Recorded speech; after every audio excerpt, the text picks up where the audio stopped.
Amém, irmão? Glória a Deus. Quero agradecer ao Senhor por mais esse dia,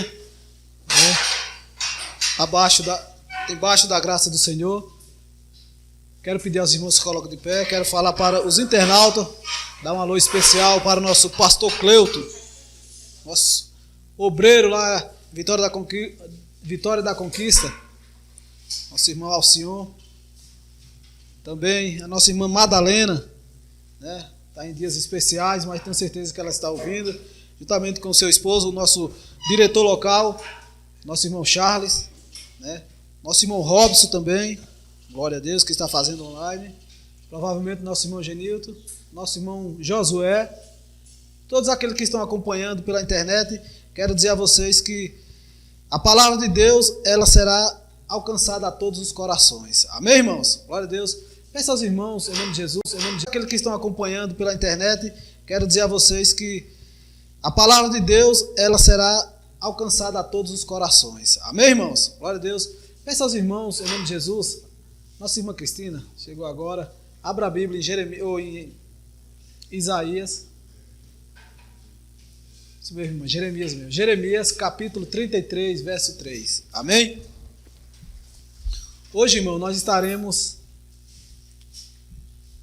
conforme o Senhor nos permitir, concluir o primeiro capítulo, né, que é a doutrina das Escrituras.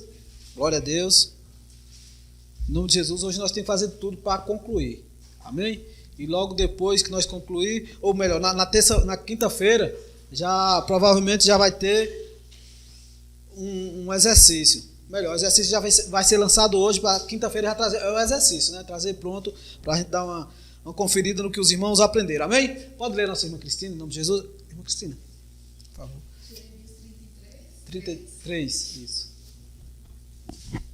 Amém. Invoca-me e te responderei. Anunciar-te-ei coisas grandes e ocultas que não sabes. Amém. Glória a Deus. O Senhor possa estar abençoando grande a nossa irmã Cristina. Amém? E vamos orar para iniciar, né, para dar continuidade nesse trabalho em nome de Jesus. Meu Deus amado, nesse momento, Pai eterno, queremos te agradecer, meu Deus, por mais uma oportunidade que tu nos concedestes de estar aqui na tua casa. Oh, meu Pai, tu fala na tua palavra, meu Deus amado, que se nós te buscar, nós vamos achar. Meu Pai, aqui esse povo está aqui buscando o conhecimento da tua palavra, para que não se perca no caminho para o céu, mas que pelo contrário, meu Pai, que nós possamos, meu Deus amado, alcançar as misericórdias, alcançar o caminho do céu e também ajudar outras pessoas a entrar. Esse é o nosso objetivo, meu Pai. Por isso eu te peço a tua presença aqui hoje, neste lugar. Nos ensina, meu Pai. Nos ensina a tua palavra em nome do Senhor Jesus Cristo. Amém? Glória a Deus. A irmã Cristina já está aí com o microfone. Em nome de Jesus, pode cantar um hino. Em nome de Jesus, Pai, nós... Qualquer hino, qualquer corinho, em nome de Jesus. Bom estarmos aqui louvando a Deus, podemos exaltar seu santo nome.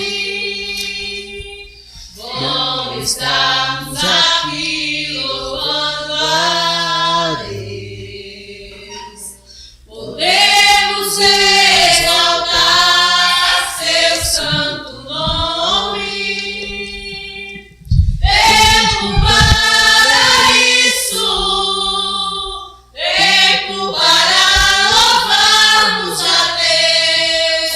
Jesus. Um só amor, um só Espírito, tempo para isso, tempo para louvarmos a Deus. Num só amor, um só Espírito.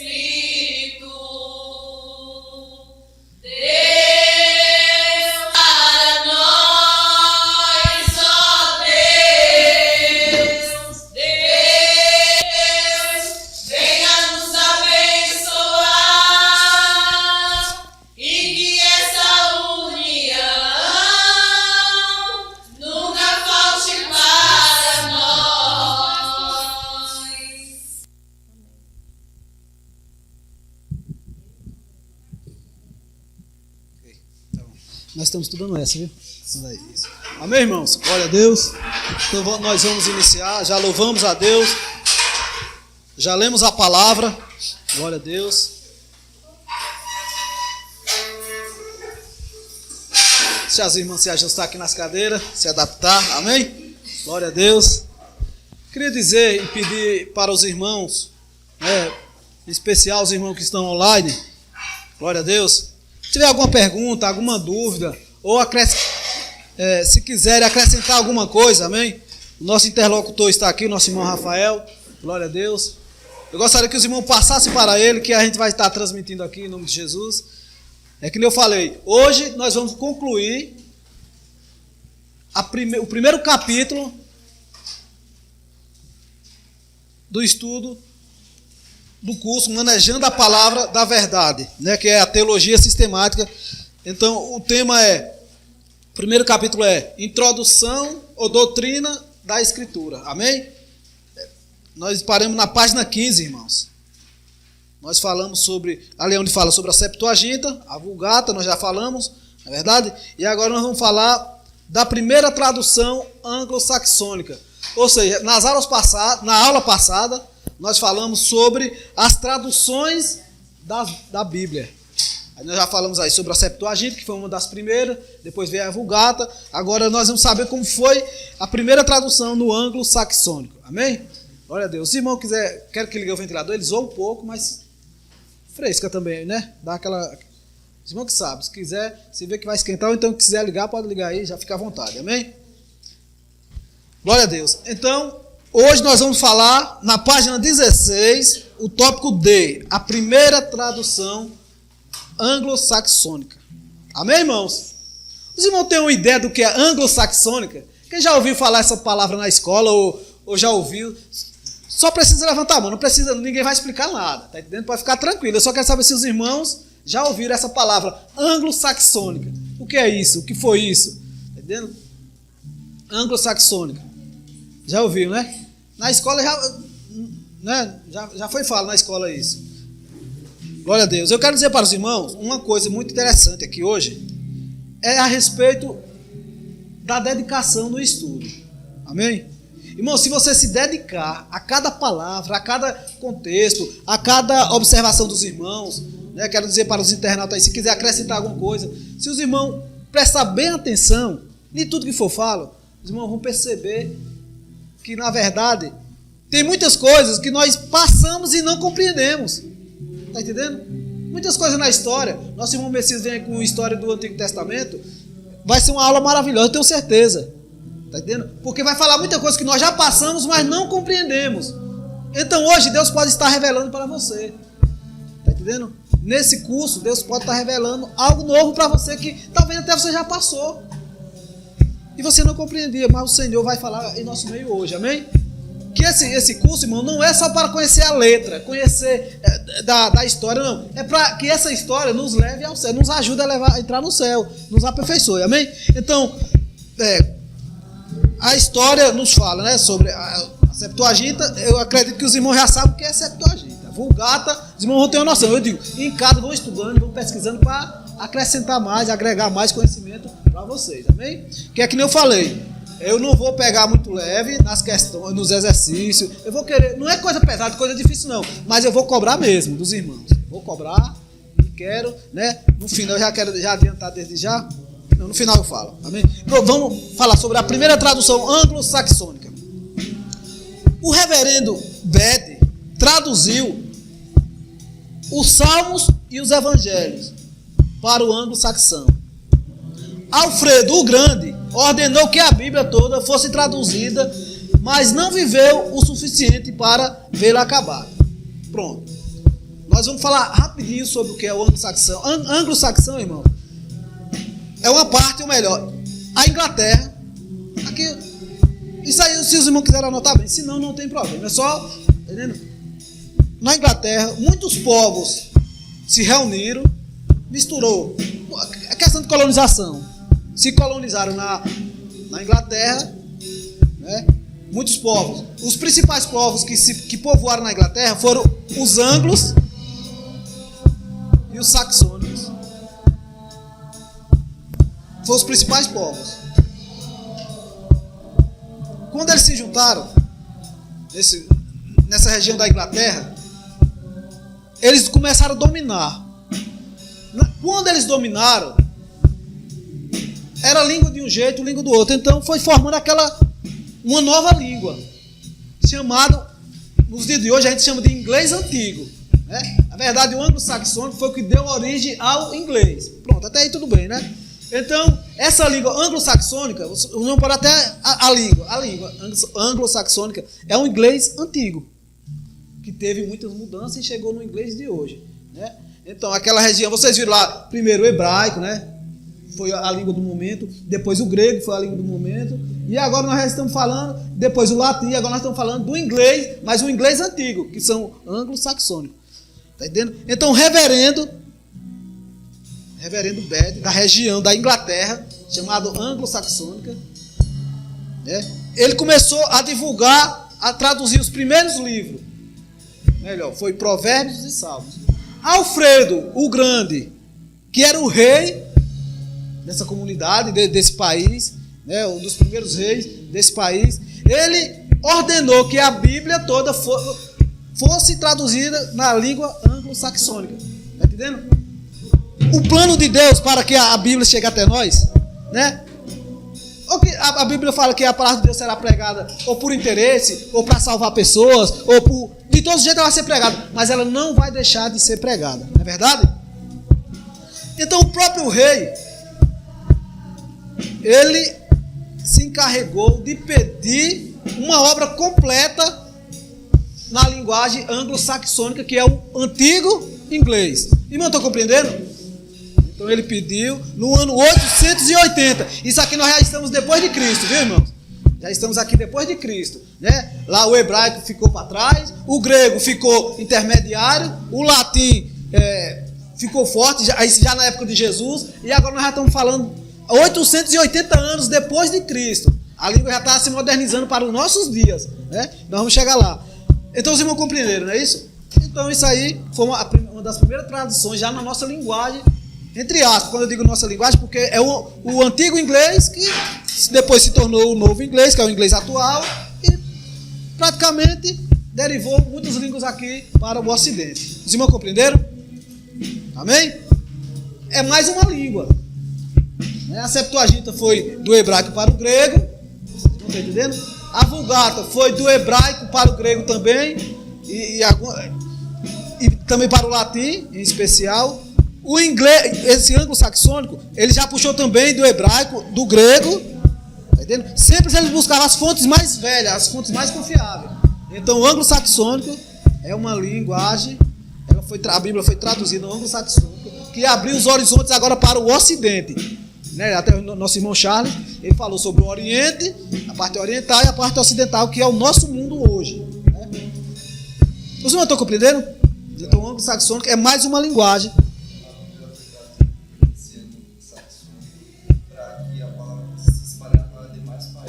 Isso, ocidentais, que no caso a parte, né, que é a parte da Europa, a parte da América, tá entendendo? Então, é a forma como Deus foi achando. E só que uma pessoa comum não poderia fazer isso se Deus não permitisse. Né? Para um rei seria mais fácil. Então, Alfredo, que era o rei da época, o grande, né, Deus usou ele para começar a fazer a obra que Deus determinou, irmãos. Não importa se ele vai ser salvo ou se não, o que importa é que a palavra de Deus está dando prosseguimento e chegou até nós, está entendendo? Então não se preocupe, se esse homem aí, esse Alfredo Grande, já que ele ajudou a traduzir a Bíblia, ele vai se salvar, aí compete a ele Deus, está entendendo? Não compete a nós porque ele escreveu, está entendendo? Porque até mesmo porque muitos padres, nós vamos ver aqui mais na frente, muitos padres, alguns papas, alguns até sanguinário, rei sanguinário, eles também pediram para traduzir a Bíblia, ou seja, ele está fazendo o trabalho que, é isso que eu digo, onde Deus quer escrever, ele escreve, irmão. Os irmãos estão compreendendo? Ele vai usar o que for preciso para que a palavra dele se cumpra. Amém? Então, o nosso irmão perguntou. Então, essa linguagem anglo-saxônica, ou seja, já está facilitando para nós. Os irmãos estão entendendo? O hebraico é muito complicado, arcaico, ficou para trás. Aí depois veio o grego, a tradução grega foi a Septuaginta. Depois veio o latim. E agora nós já estamos em outra linguagem que deu origem ao inglês moderno e também ao português. Os irmãos estão compreendendo essa parte? Amém. Glória a Deus. Alguma pergunta? Glória a Deus. Falo também para os irmãos, os internautas. Quiser acrescentar alguma coisa, nosso irmão Rafa está aqui para passar a mensagem. Para acrescentar ou perguntar, estamos à disposição. Amém? Agora nós vamos ver, ó, a letra E. Os capítulos. Em 1250, não estou entendendo? Lá foi 880, né? Depois de Cristo. Agora nós já estamos em 1250 depois de Cristo. Ou seja, aproximadamente quantos anos aí? 880, vamos, mais ou menos 300 anos, não é isso? Mais ou menos 350 anos. Aí fala aqui, a letra E. Os capítulos. Em 1250, o cardeal Hugo dividiu a Bíblia em capítulos com o propósito de uma concordância com o latim. Algumas divisões foram desastrosas, mas têm sido conservadas em todas as traduções posteriores. Vamos ler aqui Romanos capítulo 3, verso 10. Romanos 3, 10.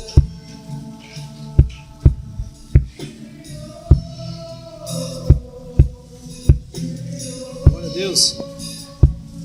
Nosso irmão Gibson pode ler essa palavra em nome de Jesus? Romanos capítulo 3, 10. Nós vamos ler com referência 3. Romanos capítulo 3, verso 10.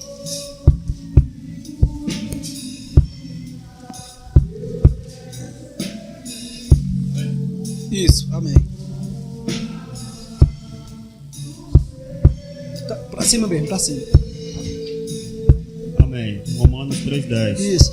Como está escrito: não há um justo, nenhum sequer. Isso, é isso mesmo. Leu 9 e 29. É Romanos? Romanos 3,10. Agora 9 e 29. 9 e 29 de Romanos.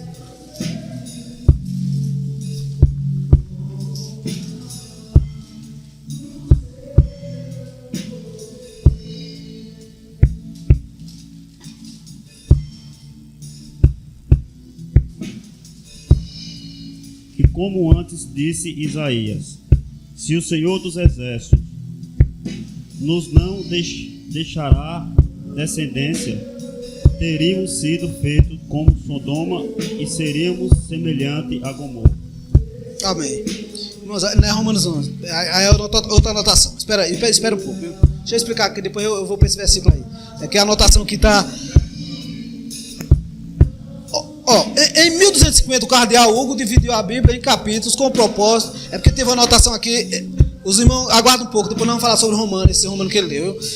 Em 1250, o cardeal Hugo dividiu a Bíblia em capítulos com o propósito de uma concordância com o latim. Algumas divisões foram desastrosas, mas têm sido conservadas em todas as traduções posteriores. Ou seja, o cardeal Hugo, porque, só para os irmãos entenderem, a Bíblia não era dividida nem em capítulo nem em versículo, né?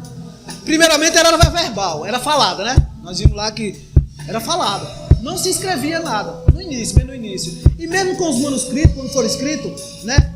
Algumas pessoas sabem dos manuscritos, eles falavam. Chegaram numa congregação que nem hoje, né? Ele lia: irmão, a palavra de Deus está dizendo que ó, com bom e com suave é que os irmãos vivem em união. Ele não dava referência nem para livro, ou melhor, nem para capítulo, nem para versículo. Talvez ele dava no livro, né? Talvez o livro. Mas, no geral, não se dava nenhum livro, os irmãos entenderem como era a Bíblia antes. Antes era verbal. Não se falava no livro tal, capítulo tal, verso tal. Não existia isso. Era uma fala de Deus. Deus não falou: escreve aí, ó, capítulo 1, escreve aí. Né? Deus não disse isso. Capítulo 1 de Gênesis. No princípio criou Deus os céus e a terra. Ele não mandou fazer isso. Tá entendendo? Ele simplesmente disse: no princípio criou Deus os céus e a terra. Então isso foi inspirado, né? E foi lá no manuscrito. Mas isso era passado para as congregações, né? De uma maneira verbal. Depois começaram a organizar: vamos escrever. Onde vem a Septuaginta, onde vem a Vulgata, vem algumas tradições, né? Só em 1250, veja só, em 1250, depois de Cristo, já na nossa era, podemos dizer, né? É que começou, esse cardeal, ele começou a organizar por capítulo. Por capítulo, não foi por versículo ainda. Ainda não tinham essa ideia de, né? Isso para quê? Porque foi se modernizando, foi facilitando para chegar em nós até hoje e de uma maneira mais fácil de compreender. Está entendendo? Não se dizia, em capítulo tal, versículo tal da Bíblia está escrito isso. Não, pelo contrário. Ele falava, era falada. Vocês me estão compreendendo até aí? Então esse cardeal, no ano de 1250, ele diz, rapaz, ele teve essa ideia de... Ele lê o contexto, lê tudo, ele diz, não, aqui dá um capítulo. Né? Aqui dá para a gente, por trecho. Então isso foi no ano de 1250. Amém? Vocês me compreenderam essa parte? A primeira tradução para o inglês. Agora aqui já está falando do inglês moderno. A primeira tradução para o inglês mesmo que falo hoje. Amém? Ela se deu em 1384. Ó, a primeira tradução para o inglês. John Wycliffe foi o primeiro a traduzir a Bíblia para o inglês. É uma história muito interessante. Da Vulgata Latina. Ou seja, ele pegou da Bíblia que os católicos, vamos supor que a Igreja Católica usava muito, e a Igreja aceitou a Vulgata, né? Nós lemos mesmo tendo os livros apócrifos, a Igreja aceitou. Então aqui já está vindo para os nossos, né? Na nossa era já, a era moderna já, ó. Ela foi traduzida. John Wycliffe foi o primeiro a traduzir a Bíblia para o inglês, da Vulgata, ou seja, ele não foi lá no hebraico nem no grego, ele já pegou uma parte já traduzida da Vulgata, preste bem atenção, da Vulgata Latina, gastou 22 anos nesse trabalho. Olha a dedicação, né? Vamos tirar o chapéu para a dedicação desses homens, né? Vamos deixar aqui de lado a questão religiosa, a questão, né, denominação. Olha o trabalho que eles tinham, e tinha dedicação. E nós muitas vezes hoje, né, queremos tudo prontinho, mastigado. Por isso que é importante. Eu acredito, irmão, que esse esforço que vocês estão fazendo para estar aqui hoje é de grande valia na presença do Senhor. Eu tenho certeza disso. Porque é um esforço a mais do que o que nós não fazíamos. Nós estamos fazendo hoje, amém? Olha, ele durou 22 anos para pegar uma coisa já pronta e procurar traduzir para o inglês, que já era uma língua nova, né? Mas ele diz, não, já que é a língua nova, assim como Ptolomeu Filadélfia, ele diz, não, eu quero para o grego. Ele conseguiu, agora já, como Alfredo Grande, para o anglo, não, se minha nação é grande, eu vou traduzir para a minha nação. Agora já, John Wycliffe, né, ele já diz, não, se a língua do momento é essa, ele gastou 22 anos para traduzir, para fazer esse trabalho. Cada exemplar custava 40 libras e levava 10 meses para ser escrito, cada exemplar. Ele encontrou oposição da parte dos católicos romanos. Em 1384, ele morreu de paralisia. 40 anos mais tarde, católicos romanos desenterraram seus ossos e queimaram, espalhando as suas cinzas no rio Swift. O que acontece? Rapidinho aqui, isso é conhecimento. A língua latina, que foi a Vulgata, a Bíblia Vulgata foi traduzida já na língua latina. Foi uma língua que ficou restrita muito à Igreja Católica. Os irmãos sabem, né? Já viu, agora, muitas vezes nossas avós, né, já contaram algumas passagens sobre como era que um padre passava uma missa no latim, né? Que ninguém entendia nada, né? Até o pessoal faz algumas brincadeiras. O padre ia para a missa ou na igreja, ele falava no latim, ninguém entendia nada. Porque ele estava falando uma língua que já tinha ficado para trás. Só que como a Igreja Católica, ela oficializou a Vulgata, que era escrito no latim. Então ela aperfeiçoou os seus padres, os cardeais, tudo falado no latim. Mesmo já falando a língua inglesa ou anglo-saxônico, a igreja, os ministros da igreja, quando for ler a Bíblia, é para ler só no latim. Eles não entendiam. As pessoas só tinham que concordar, isso. Só tinham que aceitar. A palavra era lida, mas não era entendida. Então esse John Wycliffe, né, o que ele fez? Já que a língua é essa, então ele pegou da própria Vulgata, vamos colocar entre aspas, a Bíblia da Igreja Católica, e traduziu agora para o mundo entender. Então, é a mesma coisa, você tem algum segredo, você fala por enigma, ninguém entende. Né? Um exemplo. Só um exemplo prático. Nosso irmão Josué, ele é um pizzaiolo. É ou não é, irmão José? Nós temos aqui o nosso irmão Josué, que ele tem a receita da pizza dele. Talvez ele já pegou de alguém, não sei, né? Mas eu tenho certeza que ele tem o segredo dele. Todo mundo come a pizza dele, mas o segredo, eu tenho certeza que talvez ele não passe para qualquer um. Não é verdade, irmão? E se passar é porque, né? Vamos supor, você vai ali na pizzaria Casa Grande, não fazendo propaganda, ele tem o tipo da pizza dele. Mas eu tenho certeza que ele não passa a receita para ninguém. Nós vamos ali na Dimes. Tem.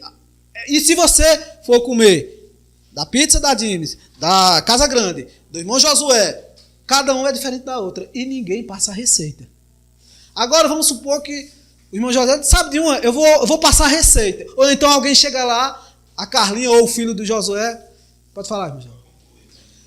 Chega para lá, ou alguém que é amigo dele, que ele confiou, vai lá e traduz. Não, a receita dele é isso, é tanto quilo de massa, o presunto tem que ser assim, tem que ficar um pouco assim, o queijo, né, a cebola. Ele não vai gostar. Tá entendendo? Foi mais ou menos o que aconteceu com a Igreja Católica em relação à Vulgata, quando John Wycliffe traduziu para o inglês. Ou seja, o segredo que os católicos não... A Igreja Católica, não vou dizer os católicos não, a Igreja Católica não queria que o povo soubesse, né, que naquele tempo o pessoal morria por falta de conhecimento também, né? John Wycliffe foi lá e começou a abrir para todo mundo. Então começaram a ler. É tanto, irmãos, que ele morreu e os romanos, católicos romanos, foram lá e desenterraram ele e queimaram os ossos e jogaram sua cinza. Ele foi considerado um herege. Os irmãos estão compreendendo? Por quê? Porque a Bíblia começou a se abrir para todo o Ocidente. Olha a Bíblia começando a ficar clara para nós. Está entendendo? Nesse ano aqui, irmãos, alguém já se preocupava em traduzir para o português, viu? Nesse ano aqui, 1384, 1400, já começava alguém já se preocupar também de traduzir para o português. Olha o negócio ficando mais livre ainda, né? E muitos foram mortos por traduzir a Bíblia, foram perseguidos pela Igreja Católica, por traduzir a Bíblia para a linguagem de hoje. Vocês não compreenderam? Alguma pergunta? Quer acrescentar alguma coisa? Irmão Josué? Não, pode falar, é bom que a gente... Do segredo, isso. Eu trabalho na empresa e aí eu fui sorteado isso aí e visitar um montador. Isso. E chega na minha produção, a primeira coisa que perguntar é se ela dá foto, câmera, fotográfico. Exatamente. Para não filmar. Exatamente. Aconteceu também comigo e meu irmão, quando começaram a dobrar essa chapa. Não tem a chapa, aí começaram a fazer essa chapa dobrada, só dobrava em Senhor do Bonfim. Meu irmão uma vez foi dobrar lá, e a gente costuma, todo mundo chega ali na nossa oficina, na oficina, já entra, vê como é que a gente faz tudo. Então ele levou aquela chapa lá para a Senhor do Bonfim, ele já ia entrando com a chapa. Né? Ele, não, deixa eu ajudar. E o rapaz disse, não, fique aí na porta. Ele ficou na porta, eles entraram e fizeram o trabalho, meu irmão só recebeu a chapa pronta. Por quê? Eles tinham medo de meu irmão entrar e copiar. Foi isso que aconteceu. Ou seja, os irmãos vão entendendo, ó, a Septuaginta, até aí tudo bem, ninguém quis criticar a Septuaginta até então, porque era uma linguagem nova que realmente ninguém sabia. Mas quando a Igreja Católica traduziu a Vulgata e acrescentou os livros apócrifos, a Igreja Católica tomou ela como base. Não, nós vamos ler essa Bíblia no latim agora, é a Bíblia oficial da Igreja Católica. Então ela tinha debaixo de 7 chaves. Os irmãos sabem muito bem como é que o padre... Hoje não, né? Como o padre falava a missa na igreja, no latim, ninguém entendia nada. Né? Eu quero até aprender uma linguagem latim para de vez em quando chegar aqui e falar para os irmãos. Né? Falar em latim. O que aconteceu? Esse John Wycliffe... Como é que se diz? Em nome do Pai, não é isso? De Filho, de Espírito Santo. Justamente... Então, quando o porquê da igreja não... O anglo-saxônico já era um inglês mais antigo, mas já o anglo-saxônico que nós lemos antes. Porque foi o rei Alfredo, o grande. Não é qualquer um que vai mexer com um homem desse, né? Então aí tudo bem. E dentro dessa anglo-saxônica, eles também esse próprio rei, ele apoiava os apócrifos, os livros apócrifos, tá entendendo? Aí nós viemos aqui para já nossos dias. Quando eu falo nossos dias, a era moderna, né? A primeira tradução do inglês. Então ele traduziu. Então esse homem foi morto, ele morreu de paralisia. E quantos anos depois? E em 1384 ele morreu de paralisia. 40 anos mais tarde, católicos romanos desenterraram seus ossos e queimaram, espalhando sua cinza no rio Swift. Os irmãos estão compreendendo? Que a palavra de Deus, ao mesmo tempo que ela foi propagada até pela Igreja Católica, entre aspas, ela também foi perseguida pela própria Igreja Católica, no sentido que não era para ser espalhada. Até hoje era para chegar aqui e o pastor Monel, ou que seja um padre, está falando aí na língua latim. Quem ia entender português, que nós só sabemos nossa língua, malmente a nossa, né? Português. Imagina o latim, que já ficou... Até agora os irmãos estão entendendo. Então, a invenção da imprensa. Isso aqui é só uma... A imprensa foi inventada na Europa por Gutenberg. Essa história aqui os irmãos já sabem, mais ou menos, né? Por volta de 1450. Foi introduzida na Inglaterra por Caston em 1476. Pronto, aqui é só para fazer uma referência. Depois nós vamos entender. A imprensa, o que é a imprensa? Os irmãos sabem o que é a imprensa? Eu acredito que sabem, né? A imprensa? Porque antes só se escrevia, né? A imprensa é aquela máquina que já começava a impressionar e fazer as cópias já era com a máquina, né? Sob pressão de letras, letras fundidas no chumbo ou no estanho, não sei. Então, quando ela começou a ser feita em série, foi em 1450. Vamos lá, letra H. William Tyndale. Em 1525, Tyndale, um dos reformadores protestantes, fez outra tradução inglesa. Ou seja, como o Wycliffe já tinha feito, né, mesmo sendo perseguido, esse homem aqui, o Wycliffe, ele não era protestante, ele era católico. Só que um católico que queria que a palavra de Deus fosse para todos os povos. Então a igreja não aceitou, né, e perseguiu ele. Agora, William Tyndale, em 1525, um dos reformadores protestantes, agora, ele já é, vamos dizer nos dias de hoje, protestante, um cristão. Já entra, né? Porque até então, irmãos, realmente a igreja católica, que era a igreja do momento, ela que dominava mesmo, os bispos, os cardeais, né, os reis, tinha muitos reis católicos que ajudou a Bíblia a ser traduzida. E isso é verdade.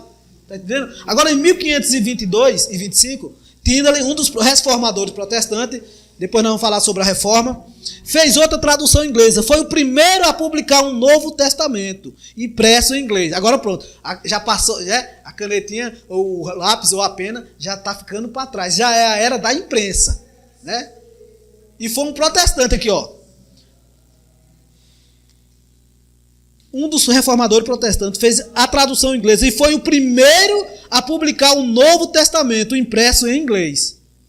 Ele teve que fazer uma parte em Colônia e outra parte em Ormuz.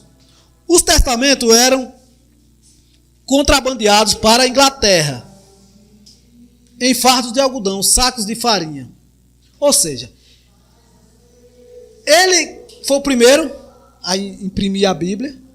Algumas Bíblias, né? Ou seja, mas no momento, irmão, ele tinha que sair do lugar para fazer esse trabalho em outras regiões. E muitas vezes até contrabandear, ou seja, escondido. A Bíblia era levada para a Inglaterra ou trazida de um lugar para o outro, já dentro de sacos de algodão, né? Do que eles cultivavam, para começar a ser espalhada para o povo. Vocês não estão compreendendo? Era uma Bíblia que eles já traduziram, já no inglês de hoje, já começaram a contrabandear, ou seja, levar escondido para as regiões, e assim começou a se espalhar a palavra de Deus no inglês, já na nossa língua moderna. Ó, os católicos faziam todos os esforços para impedir a sua divulgação. Os católicos, tá entendendo? Por quê? Eles queriam que permanecesse a Vulgata latina, amém? E queimaram milhares de exemplares da Bíblia, os católicos. A igreja católica, não vou dizer os católicos não, eu quero dizer a igreja católica, viu? Ele traduziu do grego e essa tradução foi muito bem feita. Ou seja, olha, William Tyndale, ele já não pegou da Vulgata, né? Ele não foi diretamente na Bíblia da igreja católica. Ele disse, sabe de uma? Eu vou lá, eu vou traduzir a do grego. Muito antes da Vulgata, tá entendendo? talvez ele pode ter pegado até alguns textos da Septuaginta, que era uma Bíblia mais livre. Os católicos faziam todos os esforços para impedir sua divulgação e queimaram milhares de exemplares. Ele traduziu do grego, já não foi da Vulgata, né, da Bíblia dos católicos, entre aspas. E essa tradução foi muito bem feita. Ele também traduziu para o inglês o Pentateuco, além do Novo Testamento, o Pentateuco, que é os 5, no caso, os 5 primeiro livro da Bíblia, e o livro de Jonas. Em 1535, ele publicou uma versão revista do Novo Testamento, do original grego.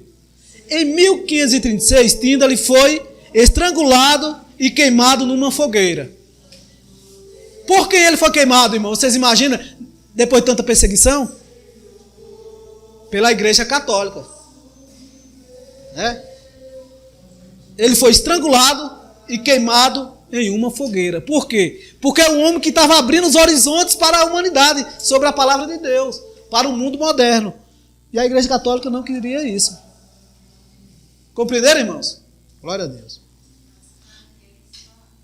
A Bíblia impressa, agora a Bíblia impressa em inglês. Isso. Nós vimos lá que ele foi um dos primeiros. Ele imprimiu o Novo Testamento e alguns livros. Letra J, a primeira tradução, não, melhor, letra I, a Bíblia impressa em inglês. A Bíblia completa foi impressa pela primeira vez em inglês. A primeira vez que a Bíblia foi impressa completamente, de Gênesis a Apocalipse, foi na língua inglesa. Olha ela se modernizando, tá entendendo? Antes era pedaço, era Pentateuco, era alguns livros de Provérbios e Salmos, tá entendendo? Agora, onde fala, a Bíblia foi impressa pela primeira vez em inglês, em 1535, por Mille Coverdale. A letra J, a primeira tradução autorizada da Bíblia. Por que essa palavra? Esse tema, ó, a primeira tradução autorizada. Isso quer dizer que as outras não eram autorizadas. Ou seja, quando alguém queria se meter a besta, entre aspas, de traduzir a Bíblia, o que era que acontecia? Ele era perseguido pelo Papa, pelos cardeais, pela Igreja Católica. E até iam à morte. Muitos exemplares foram queimados. Agora a Igreja Católica já não podia mais mexer. Por quê? Nós estamos falando aqui da primeira tradução autorizada da Bíblia. Nós vamos ler a história. Ó. Vamos lá. Thomas Cromwell persuadiu, o que é persuadir? Ele, né, barganhou, ele convenceu, ele chegou no rei Henrique VIII a conceder licença para a publicação. Olha, porque assim, irmão, a palavra de Deus, ela não adianta. De um jeito ou de outro, ela tinha que ser promulgada, né? Ou promovida. Entendeu? Antes era sobre açoite, sobre castigo, era escondida, era até contrabandeada a palavra de Deus. Ou seja, tinha que fazer aquilo, levar lá para Campo Formoso, levar para Salvador, levar para Senhor do Bonfim, levar para Verde Santana, escondido, para que os irmãos lá pudessem ler, escondido. Mas esse camarada aqui, Thomas Cromwell, persuadiu Henrique VIII a conceder licença para a sua publicação da Bíblia em inglês. A publicação foi feita por John Roger. E esta edição se tornou conhecida como a Bíblia de Mateus. Não tinha aceitação popular. Agora aqui é outro detalhe. Ela não tinha muita aceitação popular. Por quê? Por causa dos comentários feitos à margem. É aquilo que nós falamos em alguma Bíblia. Ou seja, dos males o menos, né? Ela não foi aceita, ela foi toda impressa. Só que ele cometeu o mesmo erro de fazer anotações na lateral da Bíblia.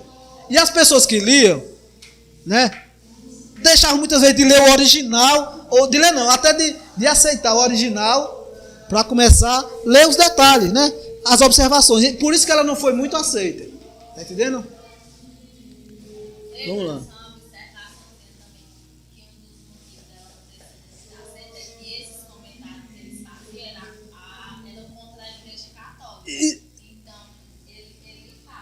Exatamente. Na margem da Bíblia. Era contra a Igreja Católica. Aí muita gente começou a abrir os olhos sobre as más influências da Igreja Católica. Que é um assunto que tem que ser... Nós vamos passar aqui sobre a história da Igreja Católica. Isso é muito importante para os irmãos entenderem o porquê não de nós aceitar os livros. A Vulgata, por que a Vulgata foi bem aceita pela Igreja Católica?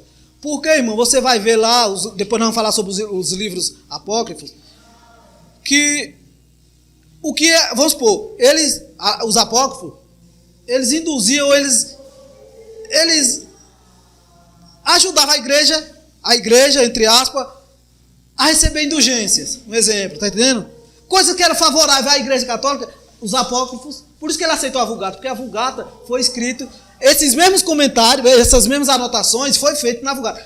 Então a Igreja Católica aceitou. Já que, como a nossa irmã Priscila falou, a primeira tradução, ela não tinha muita aceitação por causa dos comentários feitos às margens. Comentário esse que ela falou, né? Já contra. Ou seja, já abrindo o jogo, revelando algumas coisas. Agora vamos ler aqui. Contra a Igreja Católica Romana. Por que a Igreja Católica aceitou a Vulgata como a Bíblia oficial? Por quê? Alguém pode acrescentar aqui? Dentro do que eu falei? Porque nas margens eram escritos os livros apócrifos que condizia com o que a igreja pregava ou queria que acontecesse, entendeu? Porque a Bíblia a primeira tradução autorizada da Bíblia não foi bem aceita, porque quem escreveu, quem fez a impressão dela, escreveu também as margens dela, só que agora contra a Igreja Católica. Está entendendo a coisa se invertendo agora? Os irmãos estão entendendo? Estão compreendendo? Porque era contra a igreja. Porque era a favor da igreja. Está entendendo? Em 1539 foi reimpressa. Ela foi reimpressa. Agora, presta atenção. É o que eu digo. A Bíblia diz, se isso é um detalhe, é um detalhe. Nós vamos passar por cima, mas Deus vai nos abençoar. Em 1539 foi reimpressa por Coverdale e outros, sem os comentários. Né? Se é o comentário que está atrapalhando, vamos tirar os comentários. Porque o comentário também tem um valor até histórico, um valor até para nós ter conhecimento. Mas o importante é o original. Então, se os comentários estão impedindo, vamos tirar os comentários. E foi isso que Coverdale fez. Né? Ele e outro. O rei deu aprovação. Olha o rei do lado da Bíblia de novo. E o rei deu aprovação. E esta se tornou a primeira tradução autorizada. Ou seja, pode fazer que a igreja não vai mexer com vocês. O máximo que ela fez foi dizer, nós não aceita não é bem aceita na nossa, ela não vai ser aceita no nosso domínio, porque não é que ela foi proibida. É a mesma coisa, eu fazer algo, vamos supor, o Josué fez a pizza dele, né, voltando, e alguém não gostou, simplesmente, não é porque não gostou que ele deixou de fazer a pizza dele, entendeu? Os irmãos estão compreendendo? Então, o rei deu aprovação e esta se tornou a primeira tradução autorizada da Bíblia. Ela ficou conhecida como a Grande Bíblia. Por que a Grande Bíblia? Por causa do seu tamanho. Devia estar em cada paróquia. Olha o que o rei concedeu. Disse agora em cada igreja, em cada paróquia, tem que ter ela. Nem que seja uma Bíblia só, mas tem que ter. Antes não. Antes era só para os bispos, os cardeais. Está entendendo? A palavra de Deus sendo divulgada, sendo disseminada para o povo. Uma história, não sei se é verdade. Isso é verdade. Não, é isso. Eles botavam veneno nas palmas. Isso, Eles colocavam, tem essa história. Eles pegavam a Bíblia, né? Pegavam a Bíblia e faziam uma mistura de ervas, veneno, né? E passavam na folha da Bíblia. O que acontecia? A pessoa quando ia ler, você tem excesso, né? Eu estou vendo aí eu não faço isso, não é porque eu nunca gostei, mas muitas pessoas, quem que faz aqui assim, passa o dedo na língua, aí quando você molha aqui, que você coloca na folha, aquele veneno que está ali, ele se dissolve um pouquinho, né? E você vem de novo. Então muitas pessoas morreram, por causa isso quem fazia era a Igreja Católica, né? Mas pode deixar que os livros de hoje não são assim não, viu? Pode ficar despreocupada. Mas eu mesmo não faço isso não, eu nunca fiz isso. Não. Então, isso é verdade. Não é história de trancoso que nem diz outro. É verdade. A própria... Mas isso é verdade. Isso é verdade. Não pesquisa. Fica inseguro, é isso que eu estou falando. Nós vamos passar por muitas coisas aqui que nós já vimos falar, mas que ficou lá. Não. Hoje está sendo valorizado a cada detalhe. O anglo-saxônico, né, que foi lá na Inglaterra, Depois nós viemos aqui já para a letra E, como foram os capítulos, depois a letra F. A primeira tradução do inglês, mas não a autorizada. Depois nós vamos para a autorizada. Os irmãos entenderam essa questão da Bíblia autorizada, não é verdade? Entenderam? A primeira autorizada. Antes não era, o que valia só era a Vulgata só. Ninguém podia. Aí começaram, mas Deus foi abençoando e ela começou a ser autorizada. Amém? Nós paramos lá. Ela ficou conhecida como a Bíblia grande por causa do seu tamanho, é claro. Devia estar em cada paróquia, paróquia acorrentada. Olha, ainda estava meio restrita. Está entendendo? Foi traduzida, certo. Mas ela tinha que estar em cada paróquia acorrentada ao púlpito da igreja, onde o povo se reunia para ouvir a palavra de Deus, para a palavra de Deus ser lida. Amém? Glória a Deus. Os irmãos entenderam essa questão? Alguma pergunta? Bom, a Bíblia de Genebra. Aqui já é outra tradução. A Bíblia de Genebra. Em 1560, a Bíblia de Genebra apareceu preparada pelos reformadores de Genebra. Foi traduzida dos originais gregos e hebraicos. Essas Bíblias, você percebeu que as Bíblias mais importantes, assim que são mais valorizadas, são as que foram traduzidas diretamente do hebraico e do grego? Né? Algumas, como quando se traduz da Septuaginta, já perde um pouquinho. Quando vem da Vulgata, aí é que perde mesmo. Fica desconfiado. Agora, quando vai no original, então a de Genebra, ela foi traduzida do hebraico e do grego. Por isso que ela teve uma grande aceitação. Entre aspas, aqui, ó. Por quê? Entre aspas. Foi traduzida dos originais gregos e hebraicos. Era de tamanho menor. Está grande demais essa Bíblia. Vamos traduzir aqui. Já menor. Está vendo que a coisa vai se modernizando? Era de tamanho menor e se tornou popular. Era a Bíblia usada por Shakespeare. Shakespeare, não sei nem como é que fala esse nome aqui. John Bunyan.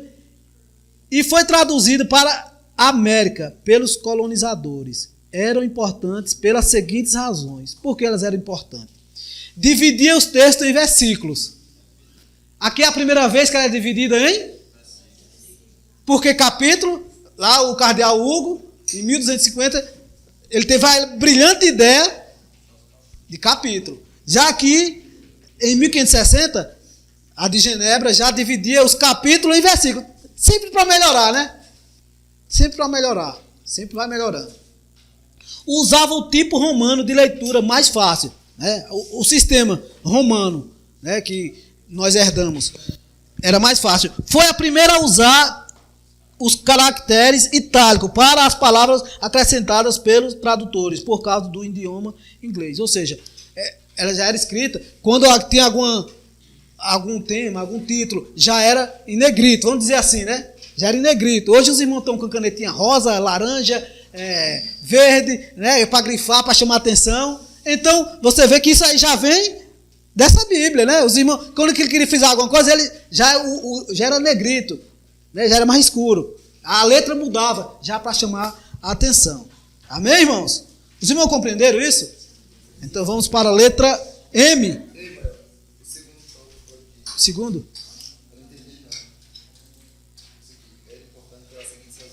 Ah, sim. O 2. Não, porque o sistema romano de leitura, até de numeração, que é o que nós herdamos, ele já era mais fácil. Está entendendo? Ele era que é o que a gente usa. Está entendendo? O sistema de leitura, de organização, vamos supor, de texto, de início, meio e fim. Tá entendendo? Esse sistema. Aí também já entra a parte de matemática, que também eles usaram grandemente, que é as atuais nos nossos dias de hoje.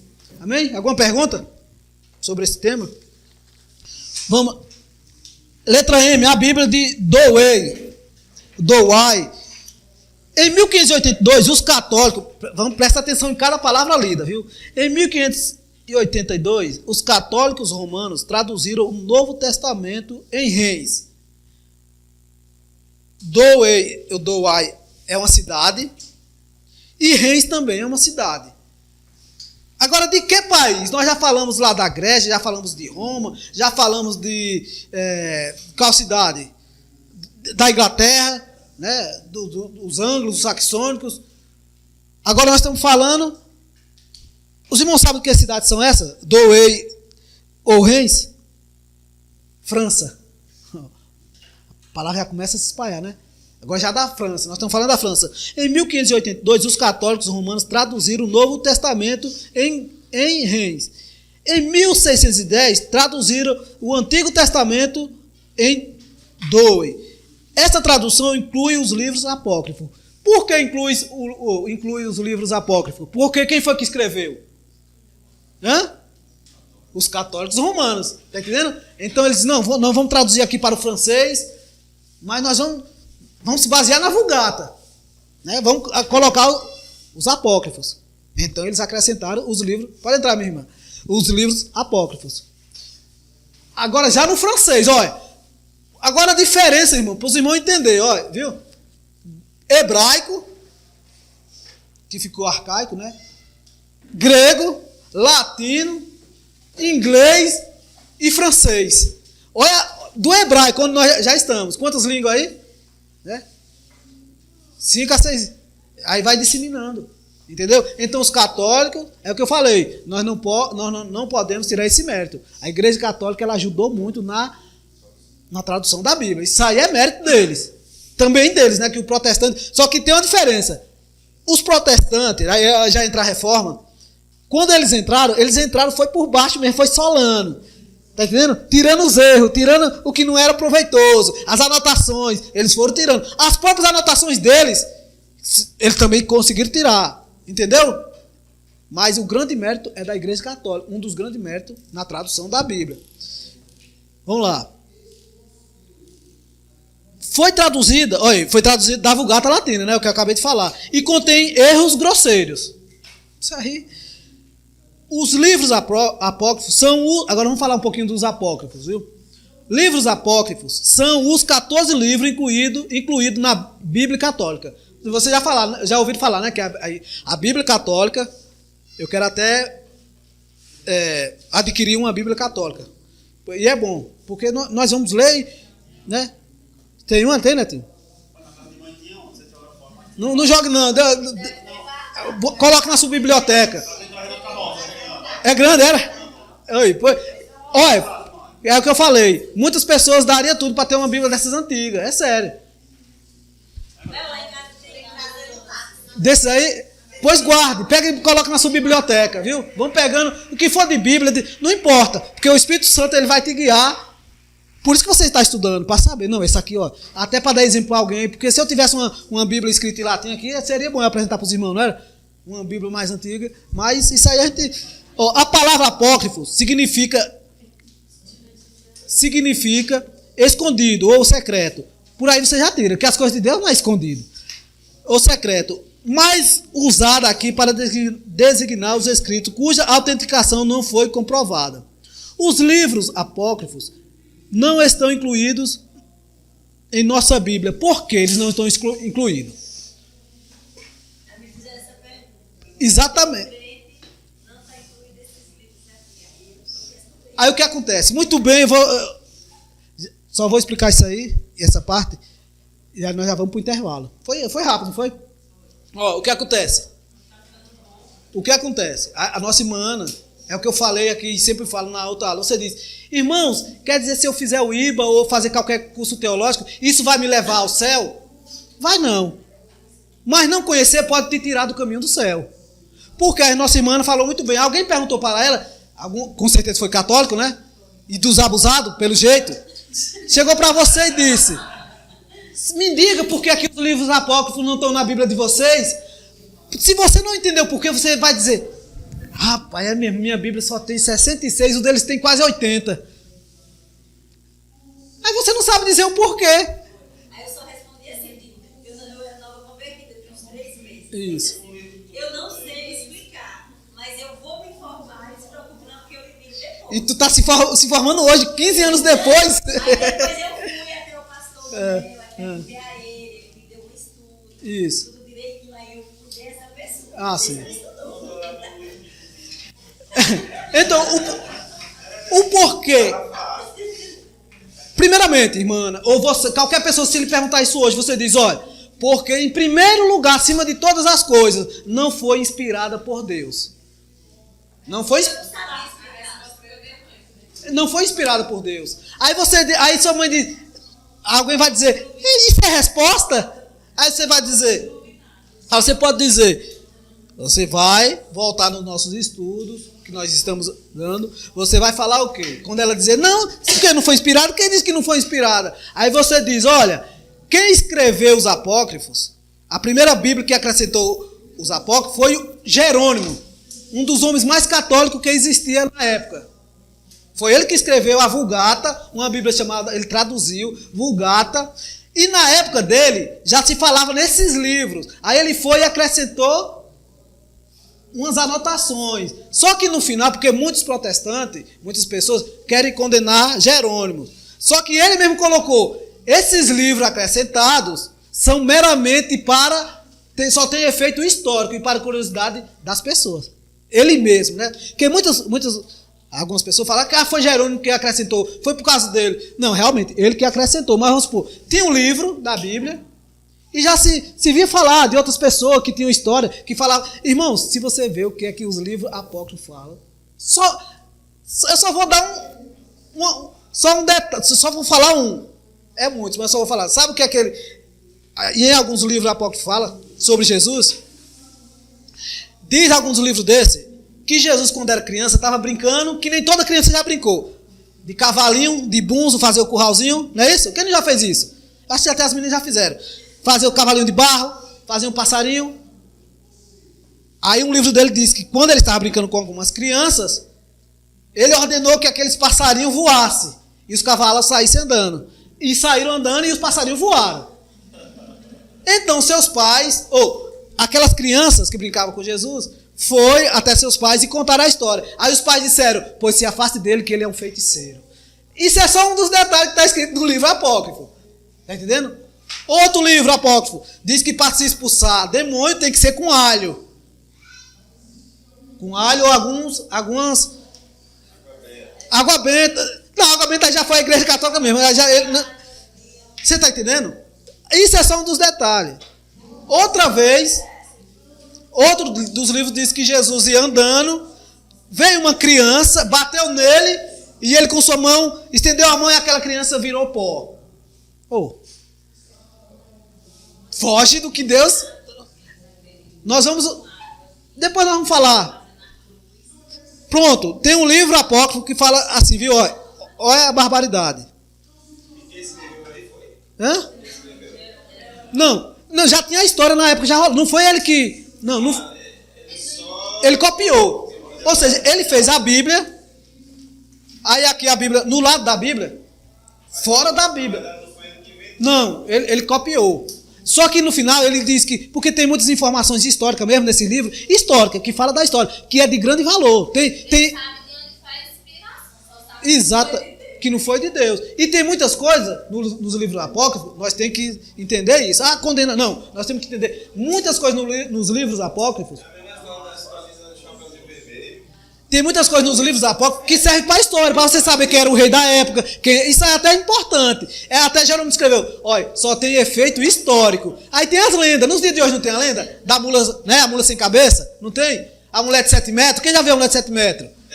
Então é como se fosse naquela época. Aí eles acrescentaram, olha, fica esperto que a mulher de 7 metros, se você sair de noite, a mulher de 7 metros vai te encontrar. É tipo isso, tá entendendo, irmão? Eu tô lá aqui já...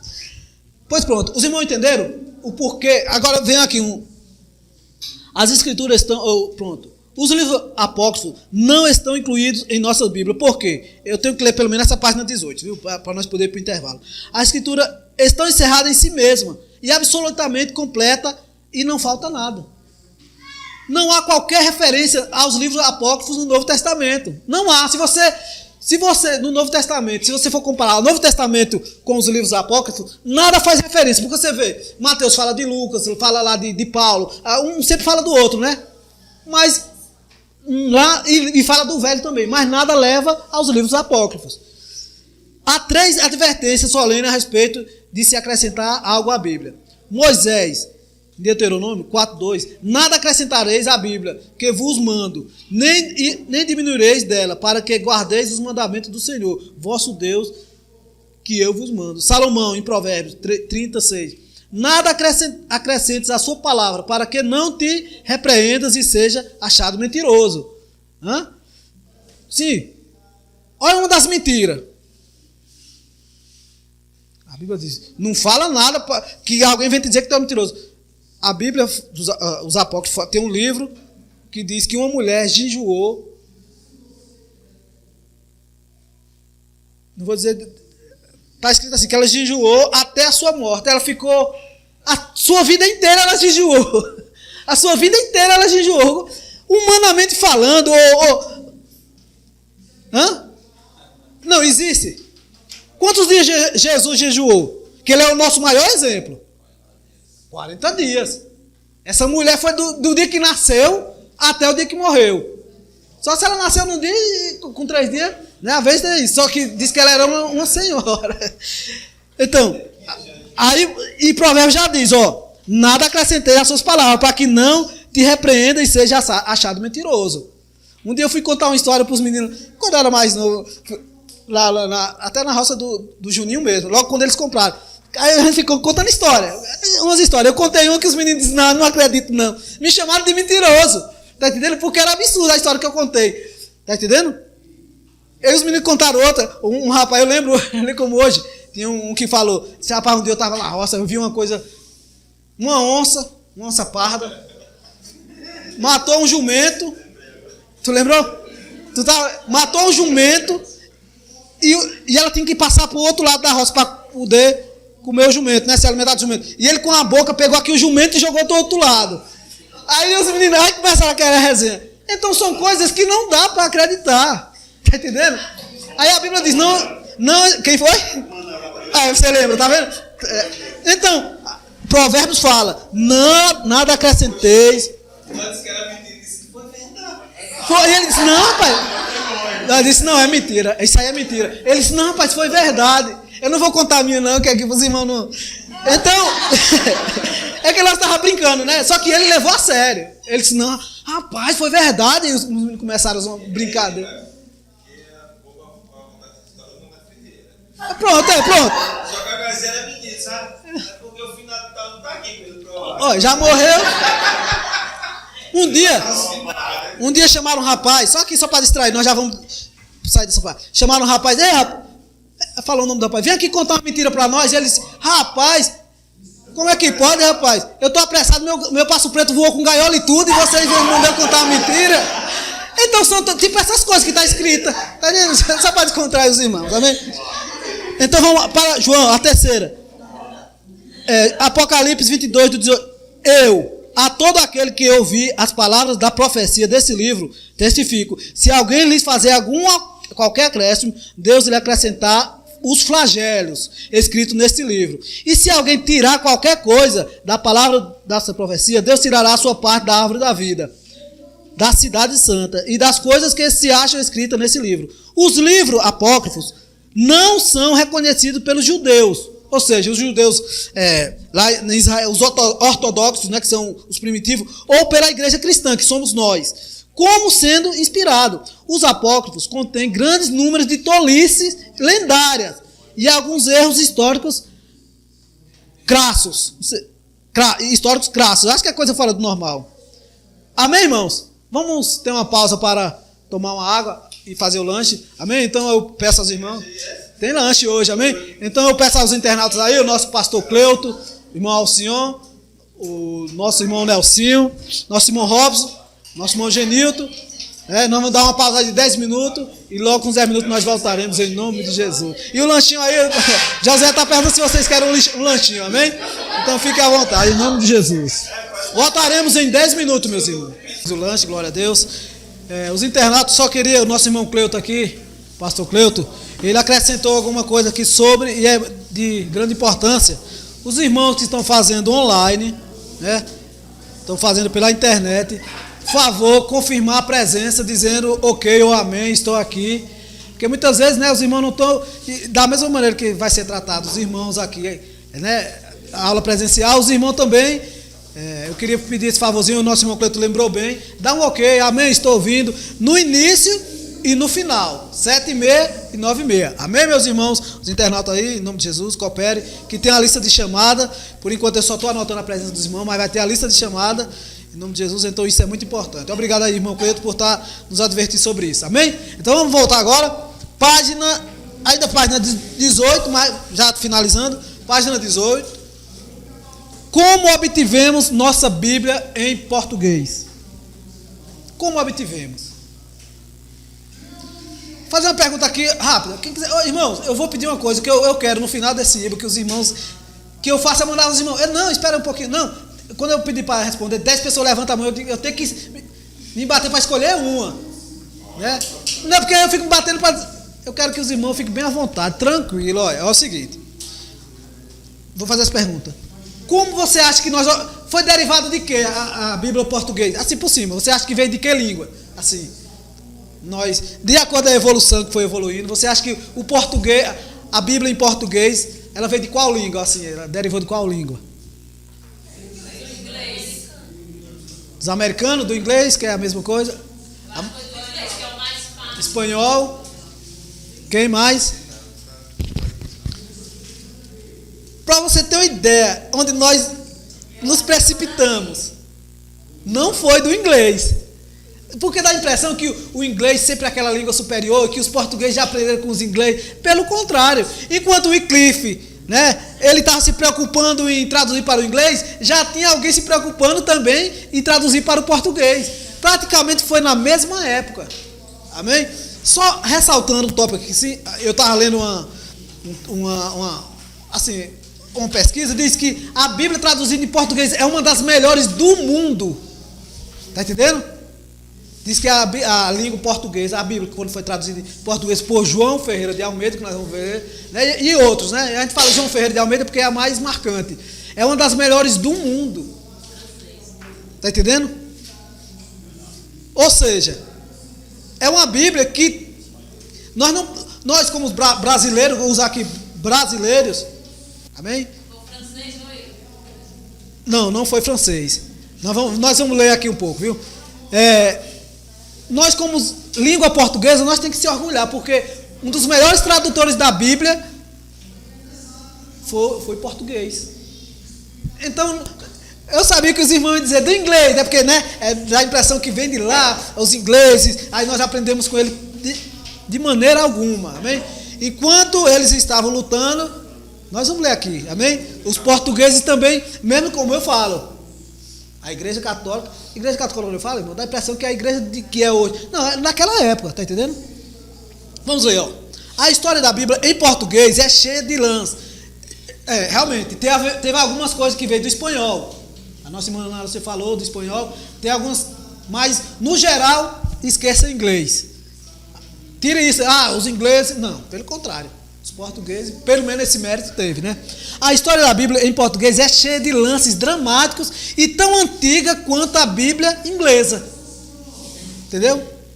Pois os primeiros ensaios de tradução datam do tempo do rei Dom Dinis, em 1274. Hã? Em grego. Nosso irmão Nelson aqui, internauta, né? Ele falou que é em grego. Realmente, foi do grego mesmo. Amém? Por isso que é importante, ou seja, aqui ó, vamos voltar aqui, eu volto, irmão, não volta não, viu? Aqui ó, a primeira tradução autorizada foi em 1539, mais ou menos por aí, 1525, né? Aí as autorizadas, ó, aqui nós lemos que foi em meados de 1279 a 1325, ou seja, enquanto os ingleses aqui no ano, vamos dizer aqui ó, o anglo-saxão foi 880, isso aí. Agora a primeira tradução do inglês, que foi por John Wycliffe, em meados mais ou menos de 1340, foi que ele traduziu a primeira Bíblia para 1340. Aqui ó, a Bíblia portuguesa ela já começou, já tem algumas datas, foi datada algumas traduções nos tempos do rei Dom Dinis, de 1279 a 1325, ou seja, taparem um com o outro, né? Então, não foi uma tradução do inglês, pelo contrário. Antes mesmo de Wycliffe, que foi o primeiro a traduzir em inglês, antes mesmo de Wycliffe, a primeira tradução, ou melhor, aqui tem um ponto, né? A primeira porção traduzida foi os 20 primeiros capítulos de Gênesis. Eles traduziram da Vulgata. Ou seja, até aí, tudo bem, pegaram da Vulgata. Nós vamos mais para frente, das primeiras, né? Ou seja, ele não foi do inglês, foi da Vulgata Latina, Vulgata Latina. Pelo próprio rei Dom Dinis, o rei de Portugal. Aqui é o rei de Portugal, viu? Mas o Novo Testamento só mais tarde foi traduzida para o português, talvez uns 50 anos depois de Wycliffe. Quando Dom João I olha, agora nós já estamos achando nossos familiares, né? Nossos patriarcas, né?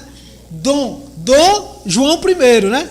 Olha, Dom João I, você lê, Dom João VI, né? Rapaz, é parente, já está chegando para o português.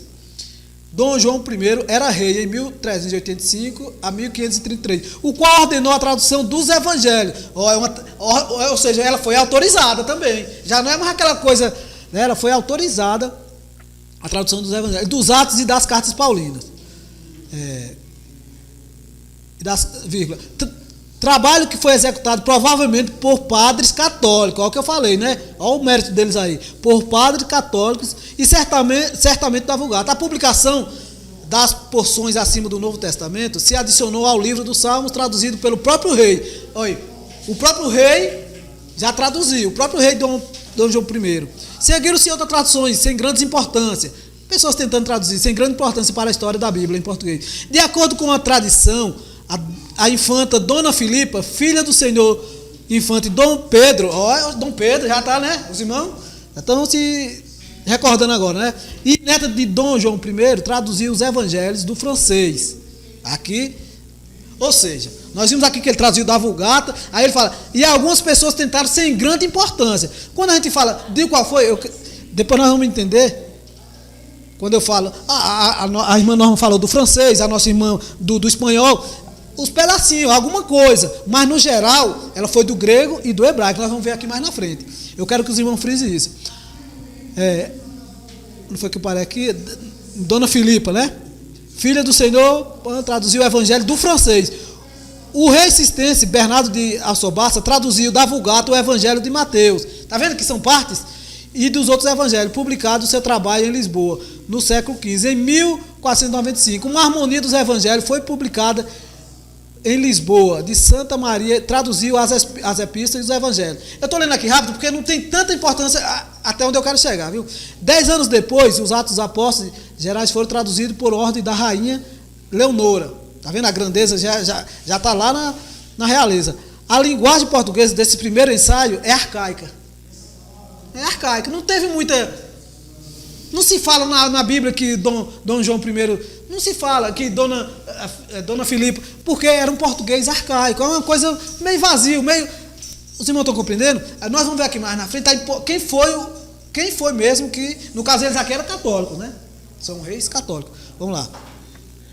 De Lisboa, foi traduzido de ordem da rainha Leonora. A linguagem portuguesa desses primeiros ensaios é arcaica. Algumas dessas tentativas usaram um português tão arcaico quanto o inglês de Wycliffe. Realmente, o inglês de Wycliffe era meio arcaico. Aí já foi mais na frente que ela foi aperfeiçoada. Amém? O futuro da Bíblia, agora aqui onde eu quero chegar, viu? O futuro da Bíblia em português dependia, entretanto, esse homem aqui é muito conhecido, João Ferreira de Almeida. Amém? Quem já ouviu falar de João Ferreira de Almeida? Pode abrir sua Bíblia aí, qualquer Bíblia. Eu acho que não tem nenhuma Bíblia aqui que não tenha o nome de João Ferreira.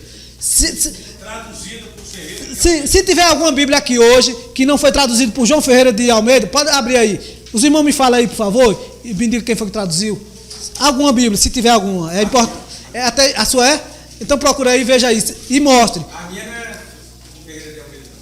Não, tem que ver. A sua é? Aqui não tiver, depois me mostra, viu, que não é. Eu não estou dizendo que não tem, não. Eu quero que esteja mesmo aqui para a gente comprovar aqui algumas coisas, amém? Os irmãos viram aí, João Ferreira traduzida, ou então revista e corrigida por... Já na capa, né? João Ferreira de Almeida. Vamos entender um pouquinho quem foi esse homem. Aqui onde fala, né? O futuro da Bíblia em português dependia, entretanto, de João Ferreira de Almeida. Nascido... Aí quando já fala João Ferreira de Almeida, Aí a gente fica todo em família, né? João Ferreira de Almeida, João Ferreira da Silva, já é uma linguagem, agora quando fala Wycliffe, né? Já é meio complicado, né? Quando fala, deixa eu ver, outro homem aqui, que você não se acha muito, William Tyndale. Aí você já fica, agora quando fala João Ferreira de Almeida, é a mesma coisa que está dizendo, Manuel Souza Vieira, todo mundo já sabe que é brasileiro, é português, entenderam, irmão? Já é para os nossos dias, amém? Glória a Deus. Nunca viu nem falar de Manuel Ferreira, ou Manuel Souza Vieira? O futuro da Bíblia está na mão de João Ferreira de Almeida. Eu gosto de falar esse nome porque dá a impressão que é o homem ali de baixo, né, do mercado, né? Dá a impressão que é o vizinho, dá a impressão que é o vô, né? Os irmãos estão dizendo aqui que ainda bem que não foi o Mané Ferreira, mas foi João Ferreira de Almeida. Glória a Deus. Vamos lá. Agora que eu reparei os 10 pão português. Pronto, aqui ó. O futuro da Bíblia em português dependia, entretanto, de João Ferreira de Almeida, nascido em Torre de Tavares, lá em Portugal, próximo de Mangualde, Portugal, em 1628. Seu primeiro trabalho foi a tradução do espanhol. É o primeiro trabalho. Irmã Lúcia já ganhou, Ana Lúcia já ganhou um ponto, a Norma já ganhou um lá no francês. Um ponto, viu? Um pontinho. De um resumo dos evangelhos das epístolas. Agora presta atenção, ó. Esse não foi publicado. Ele não foi publicado, ele traduziu, mas não publicou. Já estou cortando meio ponto, viu aí dos irmãos? Porque ele escreveu, mas não publicou. Mais tarde, em 1644 a 1645, com 17 anos de... Olha a idade do homem. Irmãos, por isso que eu falo. Irmãos, tem que ter dedicação. Com 17 anos de idade somente, ele traduziu o Novo Testamento da versão latina. 17 anos ele traduziu a Bíblia, ele foi lá, estudou o latim e traduziu a Bíblia. Olha o esforço com 17 anos, vamos mais para frente. Eu estou lendo aqui um pouco rápido, mas não estou compreendendo. Então, vocês não estão entendendo? Alguma pergunta? Anos depois, ele sente a necessidade de apresentar o Evangelho ao povo de Portugal, com uma tradução mais séria. Ou seja, ele escrevia, foi lá do espanhol, no francês, mas depois ele sentiu essa necessidade. Após aprender grego e hebraico. Olha, irmão, o grego eu não digo, assim, fala assim, é difícil. Agora imagina o hebraico, né, que já ficou bem arcaico, né? Então ele aprendeu o grego e o hebraico. Para quê? Vamos lá. Começou a sua tradução do Novo Testamento, tendo como base o chamado textos receptos. Aqui é uma aula que depois nós vamos falar sobre os textos receptos. Segunda edição de 1633, publicado por Ezelvi. Esse trabalho foi concluído em 1670, mas a publicação só teve lugar em 1681, em Amsterdã, na Holanda. O título, o Novo Testamento, isto é o novo concerto do fiel, de nosso fiel Senhor Redentor Jesus Cristo. Aqui está em latim mais ou menos, né? Não vou falar latim aqui não, para os irmãos não tirar a concentração, amém? Traduzido da língua portuguesa. Revela o tipo de linguagem usada antes que saísse do prelo da tradução em 10 de janeiro de 1681. Eu estou lendo, mas os irmãos estão compreendendo, né? Almeida publicava uma lista de mais de mais de 1000 erros em seu Novo Testamento. Ele dizia, foi errado aqui, ele publicou. E Ribeiro dos Santos afirma que eram mais de 1000. Esses erros foram devidos ao trabalho de revisão feito por uma comissão holandesa que procurou pôr a tradução de Almeida em harmonia com a versão holandesa. Ou seja, ele escreveu, viu, irmã Ana Lúcia, irmã Norma, ele escreveu um pouquinho da Vulgata, do espanhol, né, do holandês. Então ele sujeitou a sua escrita que os holandeses fossem fiscais. Aí eles foram lá. Vamos ler aqui. Quando eles leram, eles ajustaram alguma coisa para o holandês. Está entendendo? Aí ele divulgou. Só que quando ele divulgou, ele viu que tinha algumas coisas erradas.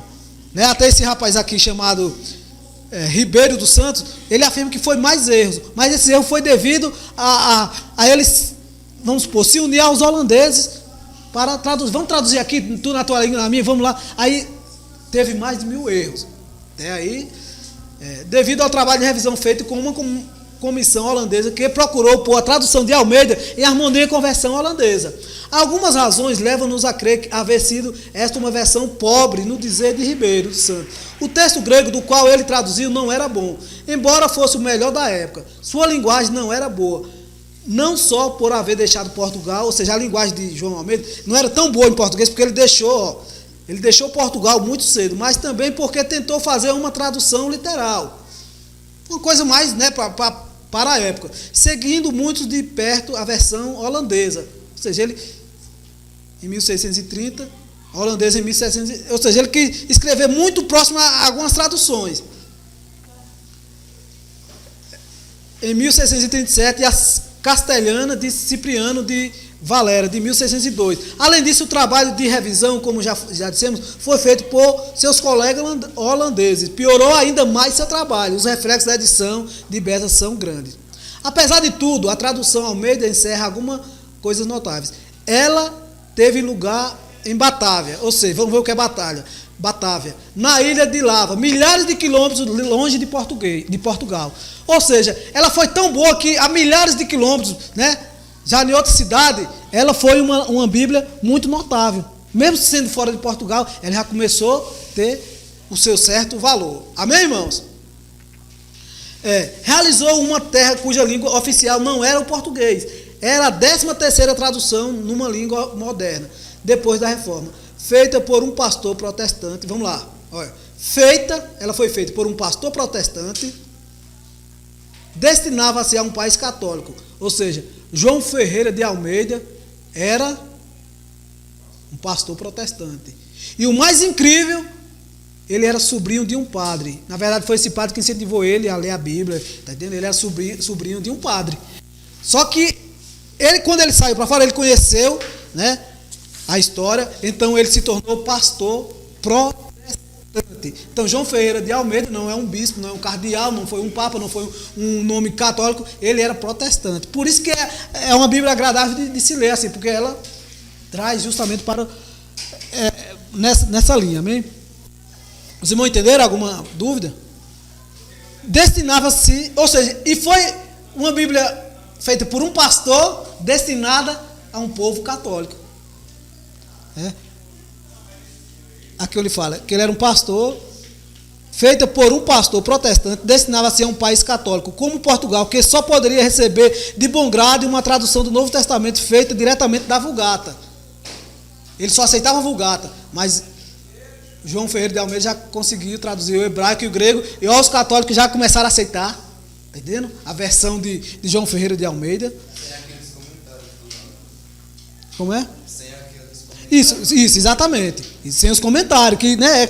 E o país, isso. Então, quando ele fala aqui, é uma das primeiras que ele já consegue aceitar sem os comentários, os livros apócrifos. Eles começaram a aceitar, não, essa Bíblia é boa. Essa Bíblia, ela condiz com, tá entendendo?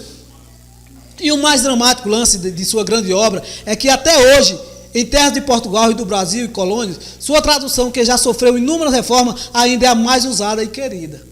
É o que eu falei, né? Em Portugal, em colônia, a tradução é uma das melhores que tem e a mais aceita. Somente no começo do século XVIII, a Bíblia inteira da tradução de Almeida foi publicada. A edição completa foi publicada em 1800, né? No começo do século XVIII. Glória a Deus. Irmãos, só uma observação. Os irmãos compreenderam aí que o maior tradutor da Bíblia para o português se chama João Ferreira de Almeida, apesar de Dom João I traduzir um pedacinho, Dona Filipa de Holanda também traduzir um pedacinho, tentar traduzir, o maior tradutor da Bíblia para o português foi, isso aí pode até anotar, viu, que pode cair na prova, foi João Ferreira de Almeida. Amém? Apesar de muitas batalhas, de muitas tentativas, né, ele conseguiu traduzir a Bíblia do hebraico e do grego para o português. Amém? Aí aqui tem a história do Brasil, como foi. Isso aqui nós vamos porque o importante é como a Bíblia chegou em português. Amém? Agora nós vamos para a página 24. Vamos dar um saltinho aí para a página 24.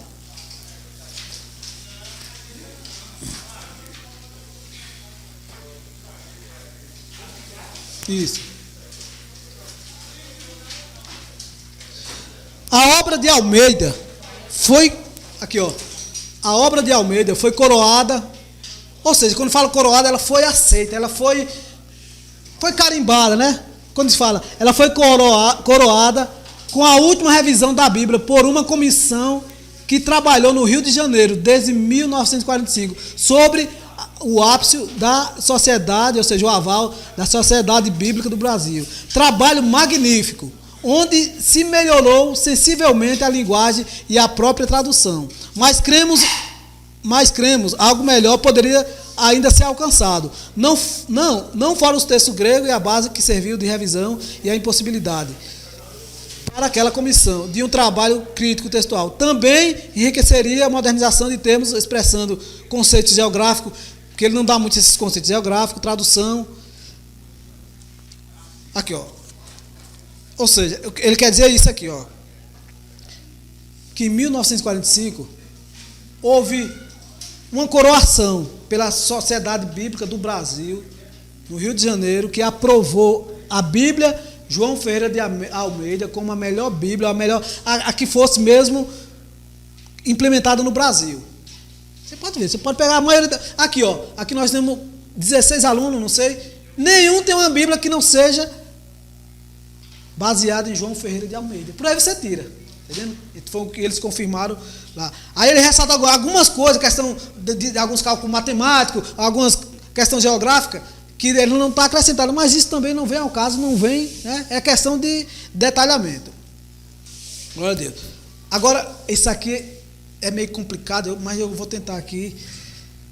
A suposta melhor, pronto. Os irmãos sobre a tradução do Septuaginta, Vulgata, Anglo-Saxônica, inglês, português, ficou alguma dúvida? Quer acrescentar alguma coisa? Os irmãos? Então ficou claro, né? A história, mais ou menos, que é a história. Vocês vão ver, irmão, que o nosso irmão Charles, na aula dele, essa aí, Giolanda, introdução à bíblica, né? Vocês vão ver, vocês vão passar por muitas coisas que eu falei aqui. O nosso irmão Charles, ele vai enfatizar mais. Porque como nós estamos falando de teologia sistemática, eu falei que a teologia sistemática, ela aborda um resumo de todos eles, de todas as outras teologias, é só passar o pente aqui mesmo, né? Agora o irmão Charles, na aula dele, ele vai enfatizar mais isso, né? Muito sobre a Bíblia, ele vai enfatizar muito. Então é muito importante os irmãos estar preparados agora, para na aula do nosso irmão Charles, os irmãos já estão afiados e também já tirar mais dúvida que ele vai esclarecer mais ainda. Amém? Pronto. As supostas contradições da Bíblia. Esse é um dos mais complicados para si. É aí onde nós temos que estudar. É aquela questão que eu falei. E vi 4 anjos em 4 cantos da terra. A terra era quadrada. Né? E lá em Isaías, e ele estava sentado sobre o globo. Oxe, até 4 cantos o globo? Como é que... Então, aí nós temos que ter no mínimo, para como dizer, me diga por que a Bíblia vocês não tem os apócrifos. É mesmo, né? Por que não tem? Isso é o que eu digo, não te leva ao céu, mas pode te tirar, porque você pode perder a fé e dizer, rapaz, é mesmo, a Bíblia deles é melhor porque tem 80, a minha só tem 66. Porque você não conhece. É tipo isso que nós vamos falar. A suposta. O que é suposta? Quem sabe o que é suposta? Prováveis. Não quer dizer que é de fato aquilo. As supostas contradições bíblicas. Capítulo 1, lição 7. Vamos lá. A Bíblia, isso aqui vocês vão ver muito na aula do Charles, viu? Vocês vão ver muito essas contradições que ele vai explicar de uma maneira mais enfatizada. Ó, a Bíblia se... Primeiro, alguém aqui tem alguma contradição na Bíblia? Assim que... Uma contradição não. Já encontrou alguma suposta contradição na Bíblia? Ou alguém quer citar alguma? Irmã, olha lá e fala sobre isso. Alguém quer falar alguma coisa sobre isso? O que já viu? Mas por que aqui fala nesse livro fala isso? Alguém quer acrescentar? Sem olhar pelo texto aí. Não, né? Então vamos, prossigamos. Como assim? Não, alguma coisa que tu diz, que você pode até estar em dúvida, ou até alguma contradição que você já viu na Bíblia. O batismo lá, por exemplo. O batismo? Sim. O de Mateus e o de Atos. Isso. O batismo, o de Mateus. O Mateus 20. A Bíblia é a Bíblia mesmo. Não, aqui, irmão, essa suposta contradição é suposta, dentro da Bíblia mesmo. Eu não estou falando mais de livro apócrifo. Vamos resolver nossos problemas dentro de casa agora. A Bíblia fala uma coisa, a ciência fala outra. Não é isso. É assim, a Bíblia fala uma coisa em um livro e em outro fala supostamente outra coisa, se tratando da mesma coisa, entendeu? Exemplo, eu antes de ler esse livro, tinha um que, esse aí foi Deus que Deus me revelou, porque eu consegui, quando aquele centurião, ele tem um servo doente, aqui é o exemplo que eu estou dando, ele deu do batismo. O batismo de Mateus é batizar em nome do Pai, do Filho e do Espírito Santo. Em Atos fala em nome de Jesus. Aí é uma suposta, alguém pode chegar a isso e dizer, não, aí a Bíblia está em contradição, como é que aqui fala em nome do Pai, do Filho e do Espírito Santo, e aqui em Atos está dizendo em nome de Jesus? É uma suposta contradição. Suposta. Mas tem explicação. Como é que tem explicação? Estudando e conhecendo a palavra. E alguém pode te confundir por isso. Aí alguém pode chegar em você e dizer isso. Por que é que lá em Mateus está em nome do Pai, do Filho e do Espírito Santo? E aqui está em nome de Jesus? Aí, se nós não tivermos um respaldo, você vai dizer, aí, rapaz, essa Bíblia, não sabe que fulano tem razão, porque que esse negócio foi inventado. Aí você vai, eu digo, não te leva ao céu, mas te tira do céu.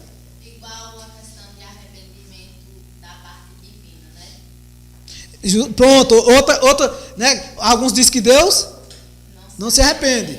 Até tem uns textos que falam. E já tem outro que Deus se arrependeu. Que minta. Então é uma suposta contradição. Suposta. É isso que nós vamos estudar um pouco sobre isso. Entendeu? E nós temos que saber que nenhum ímpio venha nos envergonhar, irmão. Na verdade, nós estamos se preparando aqui para que nenhum ímpio e nenhum inimigo venha nos envergonhar. É questão de nós estar preparado. Já pensou? Um exemplo, aqui eu vou dizer, a nossa irmã Giolanda, né? Ela está dando aula aí está ensinando a palavra de Deus. Algum ímpio ousado que tem, chega e quer envergonhar ela. Não, me diga, porque aqui está dizendo que Deus se arrepende, e aqui diz que Deus não é filho do homem para que se arrepende, e a Bíblia diz que ele se arrependeu de ter feito homem. Me diga, aí você vai ficar. Então, por isso que é importante, né? Porque aqui o batismo é em nome do Pai, do Filho e do Espírito Santo, e lá é em nome de Jesus. Aí, como eu ia falando, né? A minha questão que Deus me revelou logo de primeiro, assim, o centurião tinha um servo doente, eu sempre falo essa, tinha um doente, e a Bíblia diz em um livro que o centurião sabia que Jesus estava na cidade, ele mesmo foi até Jesus e disse, Senhor, vamos até a minha casa, que meu servo está doente. Tem uma Bíblia que tem uma Bíblia não, um livro que fala isso, né? Que o centurião mesmo foi, ele tinha um servo que estava doente, ele soube que Jesus estava na cidade, ele foi, disse, Jesus, vamos lá que meu servo está doente, vai curar, vamos lá para curar ele. Aí já outro livro diz assim, e o centurião, e o servo do centurião foi até Jesus e pediu para que fosse até a casa do centurião. Então alguém pode te mostrar isso e você dizer, e aí, onde é que a Bíblia está certa aqui? Como é que você vai responder um negócio desse? Eu, assim, antes de ler aqui, Deus, há muito tempo atrás, Deus já tinha me revelado isso.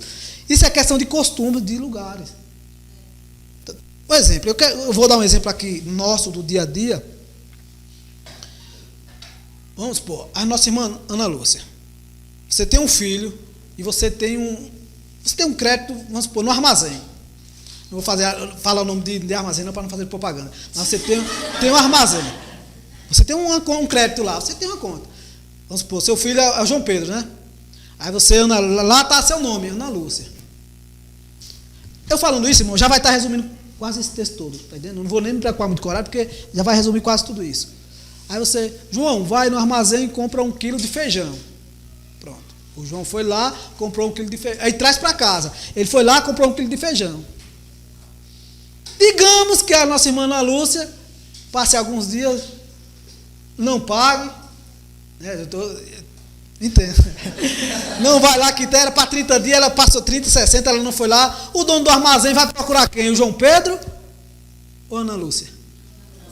Então ele vai lá, Ana Lúcia, porque ela é a senhora, ela é a dona. Os enviados não contam. Está entendendo? Ou seja, eu, na minha parte, eu acredito que quem foi lá, sabe quem foi? Eu contando essa história. Vocês acham que quem foi, assim agora? Foi o centurião ou foi os servos?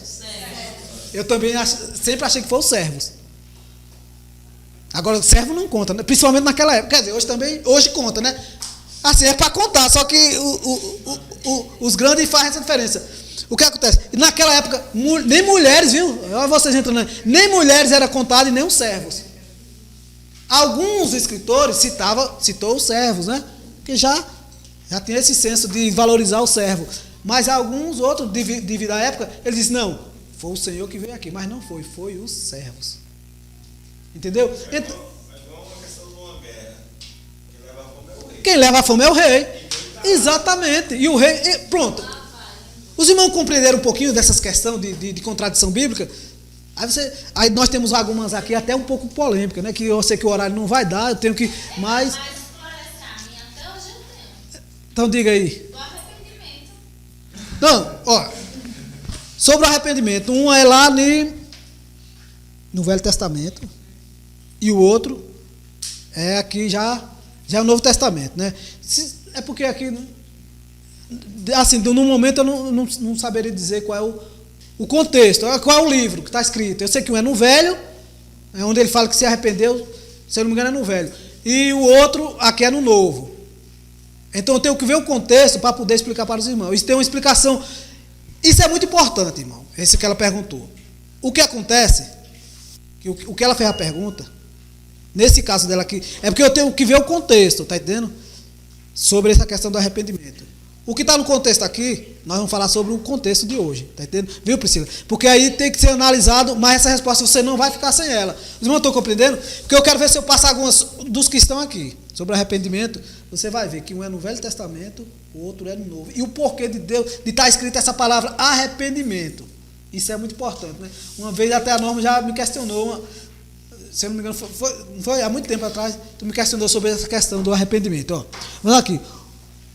Eu vou falar, dos que tem aqui, eu só vou falar 2. Os irmãos podem até olhar aí e querer, qualquer um que vocês perguntarem aí, para não dizer, não, qualquer um. Os irmãos querem que eu fale de qual desses aí? Eu não vou poder falar de todos, até por questão do horário. Qualquer pessoa, qualquer um que falar e diga, não, irmão, eu falo sobre esse aqui. Vou escolher, vou ter que escolher.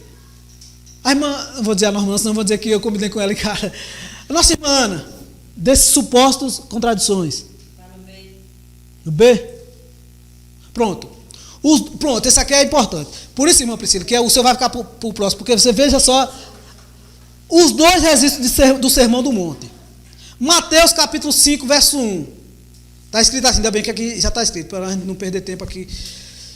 Vendo Jesus as multidões, subiu ao monte, e como se assentasse, aproximaram-se os seus discípulos. Vendo Jesus as multidões, subiu ao monte. Agora vamos para Lucas 6, 17. E descendo com eles, parou numa planura, onde se concentrava muitos dos discípulos,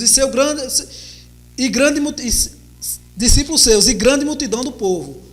Irmãos, é melhor ler a Bíblia, porque esse pedacinho aqui, ele não lê aí, Mateus, capítulo 5, verso 1. Os irmãos compreendem, senão o contexto aqui, ó. Vendo Jesus as multidões, subiu ao monte. Porque tem que falar o que foi que ele... Lê aí, por favor.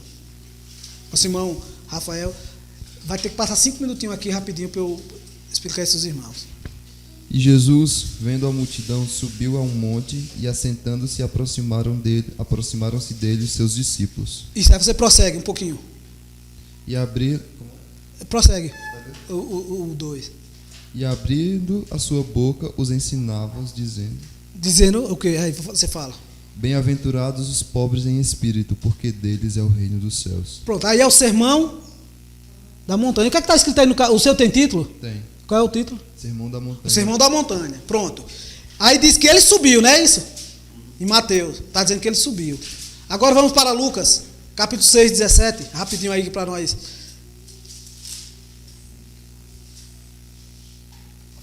Aí está falando do Sermão da Montanha. Fala que Jesus subiu, né?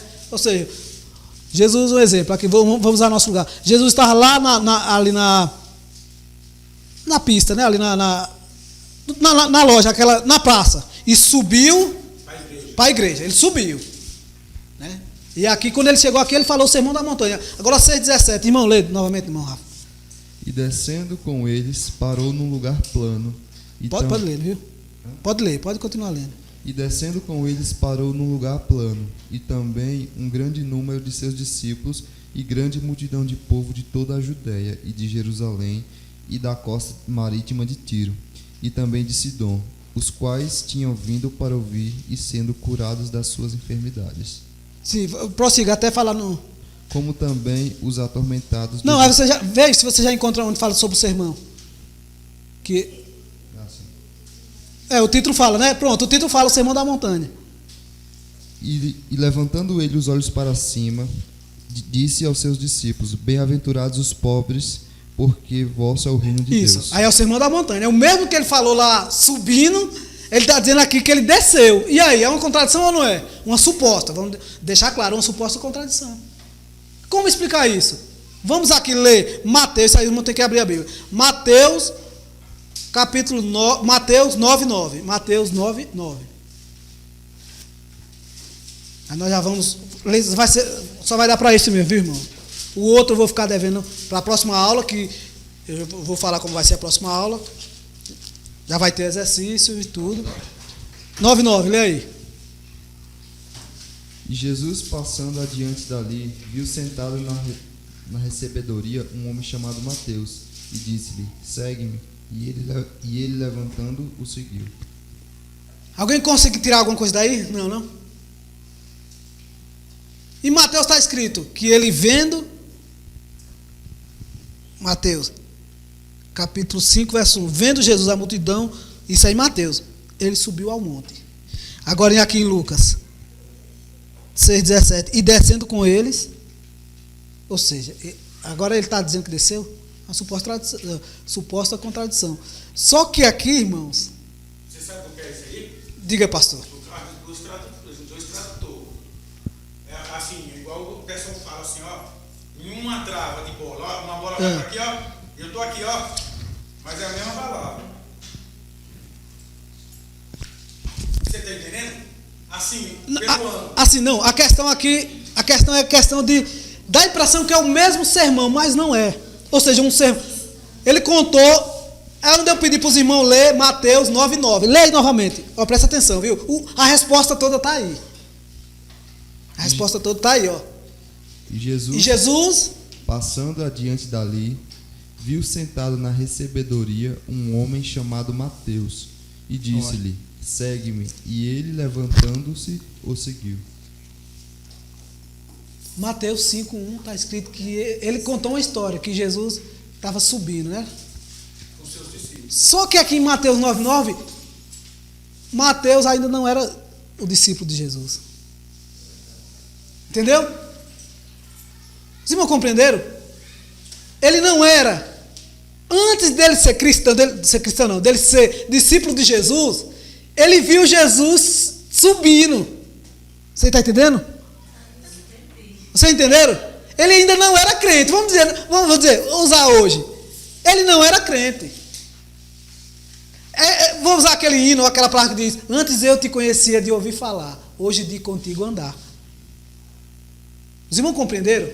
Deu para compreender? Que Mateus, quando ele escreveu isso, ou melhor, quando ele escreveu, não é claro que ele escreveu depois a história que ele viu passar, né? Então, a história que ele contou foi que um certo dia eu estava em algum lugar e vi, vamos supor, se ele estivesse escrevendo hoje, e vi Jesus, ele subiu no monte, ele subiu né? Ele subiu, vamos supor, ele subiu o monte e falou o Sermão da Montanha. Por exemplo, eu não vou dizer o que está escrito no Sermão da Montanha, que não vai tomar...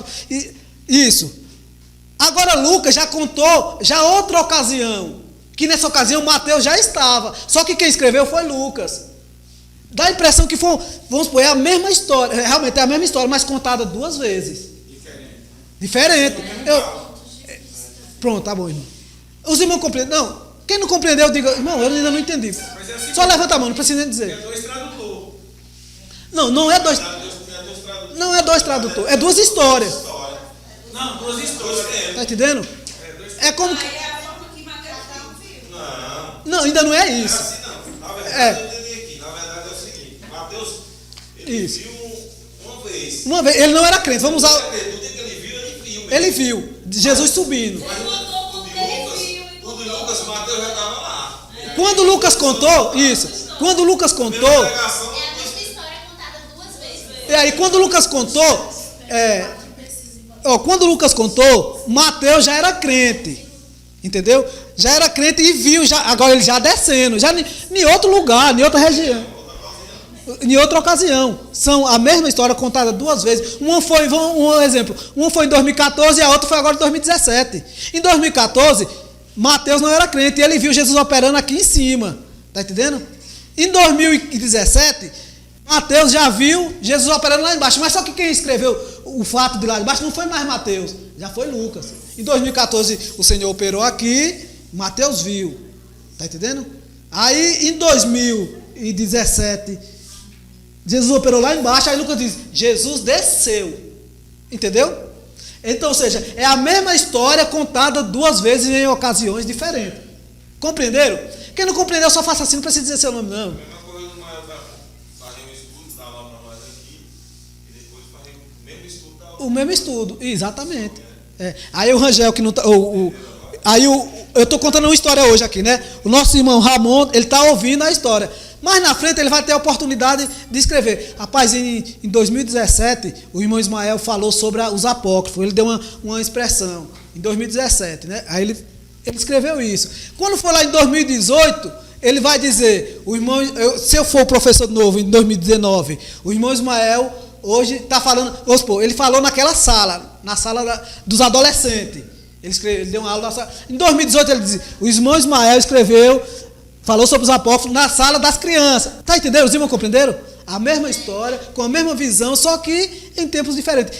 E pode chegar um ímpio para você e dizer, e aí, como é que se explica isso? Os irmãos compreenderam? Amém? Glória a Deus, que o Senhor possa estar abençoando. E outra, eu garanto para vocês que na próxima aula, a questão da irmã Priscila e mais uma questão da contradição. Outra coisa, preste bem atenção. Isso é para a próxima aula. Pode anotar no caderninho aí, viu? Esses caderninhos aí pequenininhos de vocês, pode anotar. Anota aí no caderno. Próxima aula. Os irmãos também, os internautas aí, eu vou querer de alguma maneira, vocês vão escrever mesmo na caneta, ou que seja, eu quero a foto, os internautas, dessas mesmas perguntas da página 27, todas elas, de 1 ao 12. Vocês vão responder todas essas perguntas. Exercício, não é prova. Um exemplo. Para ver se está aprendendo a mesma coisa. Os internautas e os irmãos aqui, ó. Exemplo. Aponte 3 razões pelas quais os apócrifos não constam na Bíblia protestante. Aí vocês vão responder. Vocês vão escrever na mão, ou que seja imprimir, não sei. Hã? Isso, exatamente. Eu vou dar o visto. Não, para entregar. Nós vamos ter meia hora para olhar, na próxima aula, para olhar, corrigir e eu dar o aval. Entendeu? Vocês vão responder aí, ó. A primeira. Os irmãos estão entendendo aí o capítulo? Aponte 3 razões. É o questionário do próprio livro. Isso é do próprio livro. Aponte 3 razões pelas quais os livros apócrifos não. Vocês vão responder isso tudo. O 1, o 2, o 3, o 4. Tudo. Eu quero tudo. Apócrifos. Então é o exercício de casa. Viu? Ei, professor, e eu vou viajar. Não, aí a gente vê depois, a gente vai ver. Isso, você vai fazer. Não, você sabe que eu vou para onde. Não, quando você chegar, você me entrega. Amém? Ó, que a aula em si, viu? Para os internautas, os irmãos aí que estão online, a aula já está encerrada, a aula. Agora eu só estou passando os assuntos da próxima aula, para depois dizer, o Ismael passou do horário. Até o 12. Vocês vão me responder o questionário. Agora, além do questionário, o questionário é fácil, vocês vão ler. Agora, além do questionário, presta atenção, isso é o mais importante. Isso é para a próxima aula, quinta-feira.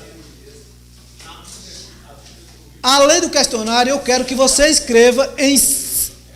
Pode anotar aí. Vocês escrevam em 6 linhas. Olha, eu estou pedindo muito pouco. Eu quero que vocês escrevam em 6 linhas. Eu vou corrigir cada um. Você vai fazer tipo assim. Eu vou usar o termo relatório.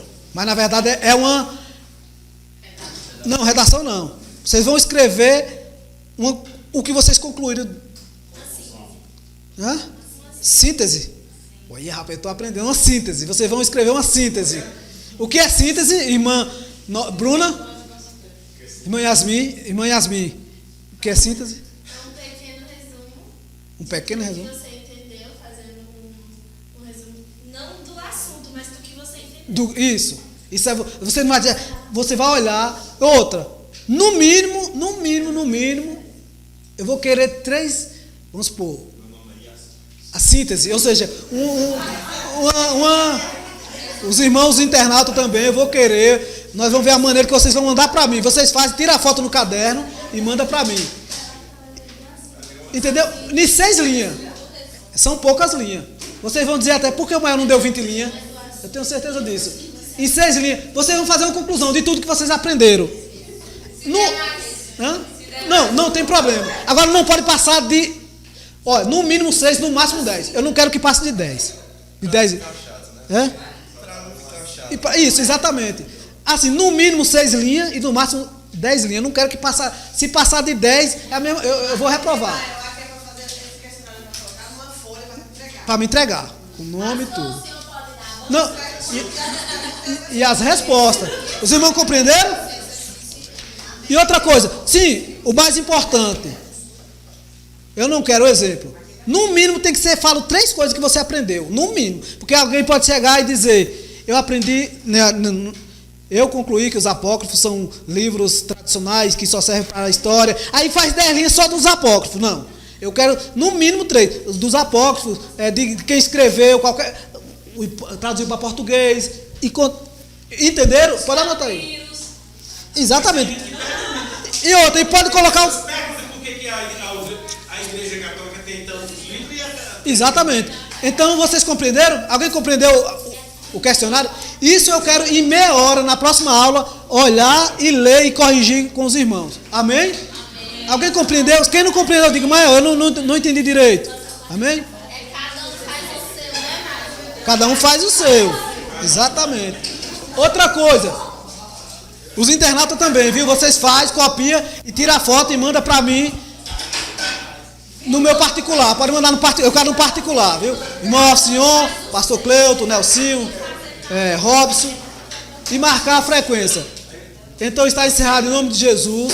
E eu quero dizer... Irmãos, eu quero falar uma coisa aqui, ó.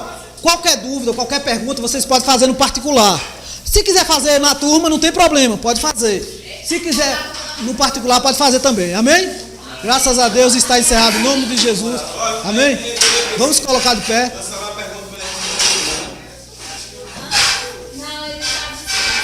Amém?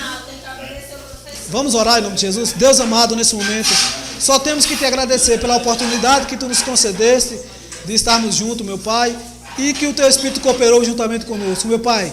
É como eu tenho falo, meu Pai, que esse estudo só sirva para nós alcançar as tuas misericórdias e entrar no céu. Muito obrigado por tudo, em nome de Jesus. Está encerrado. Amém.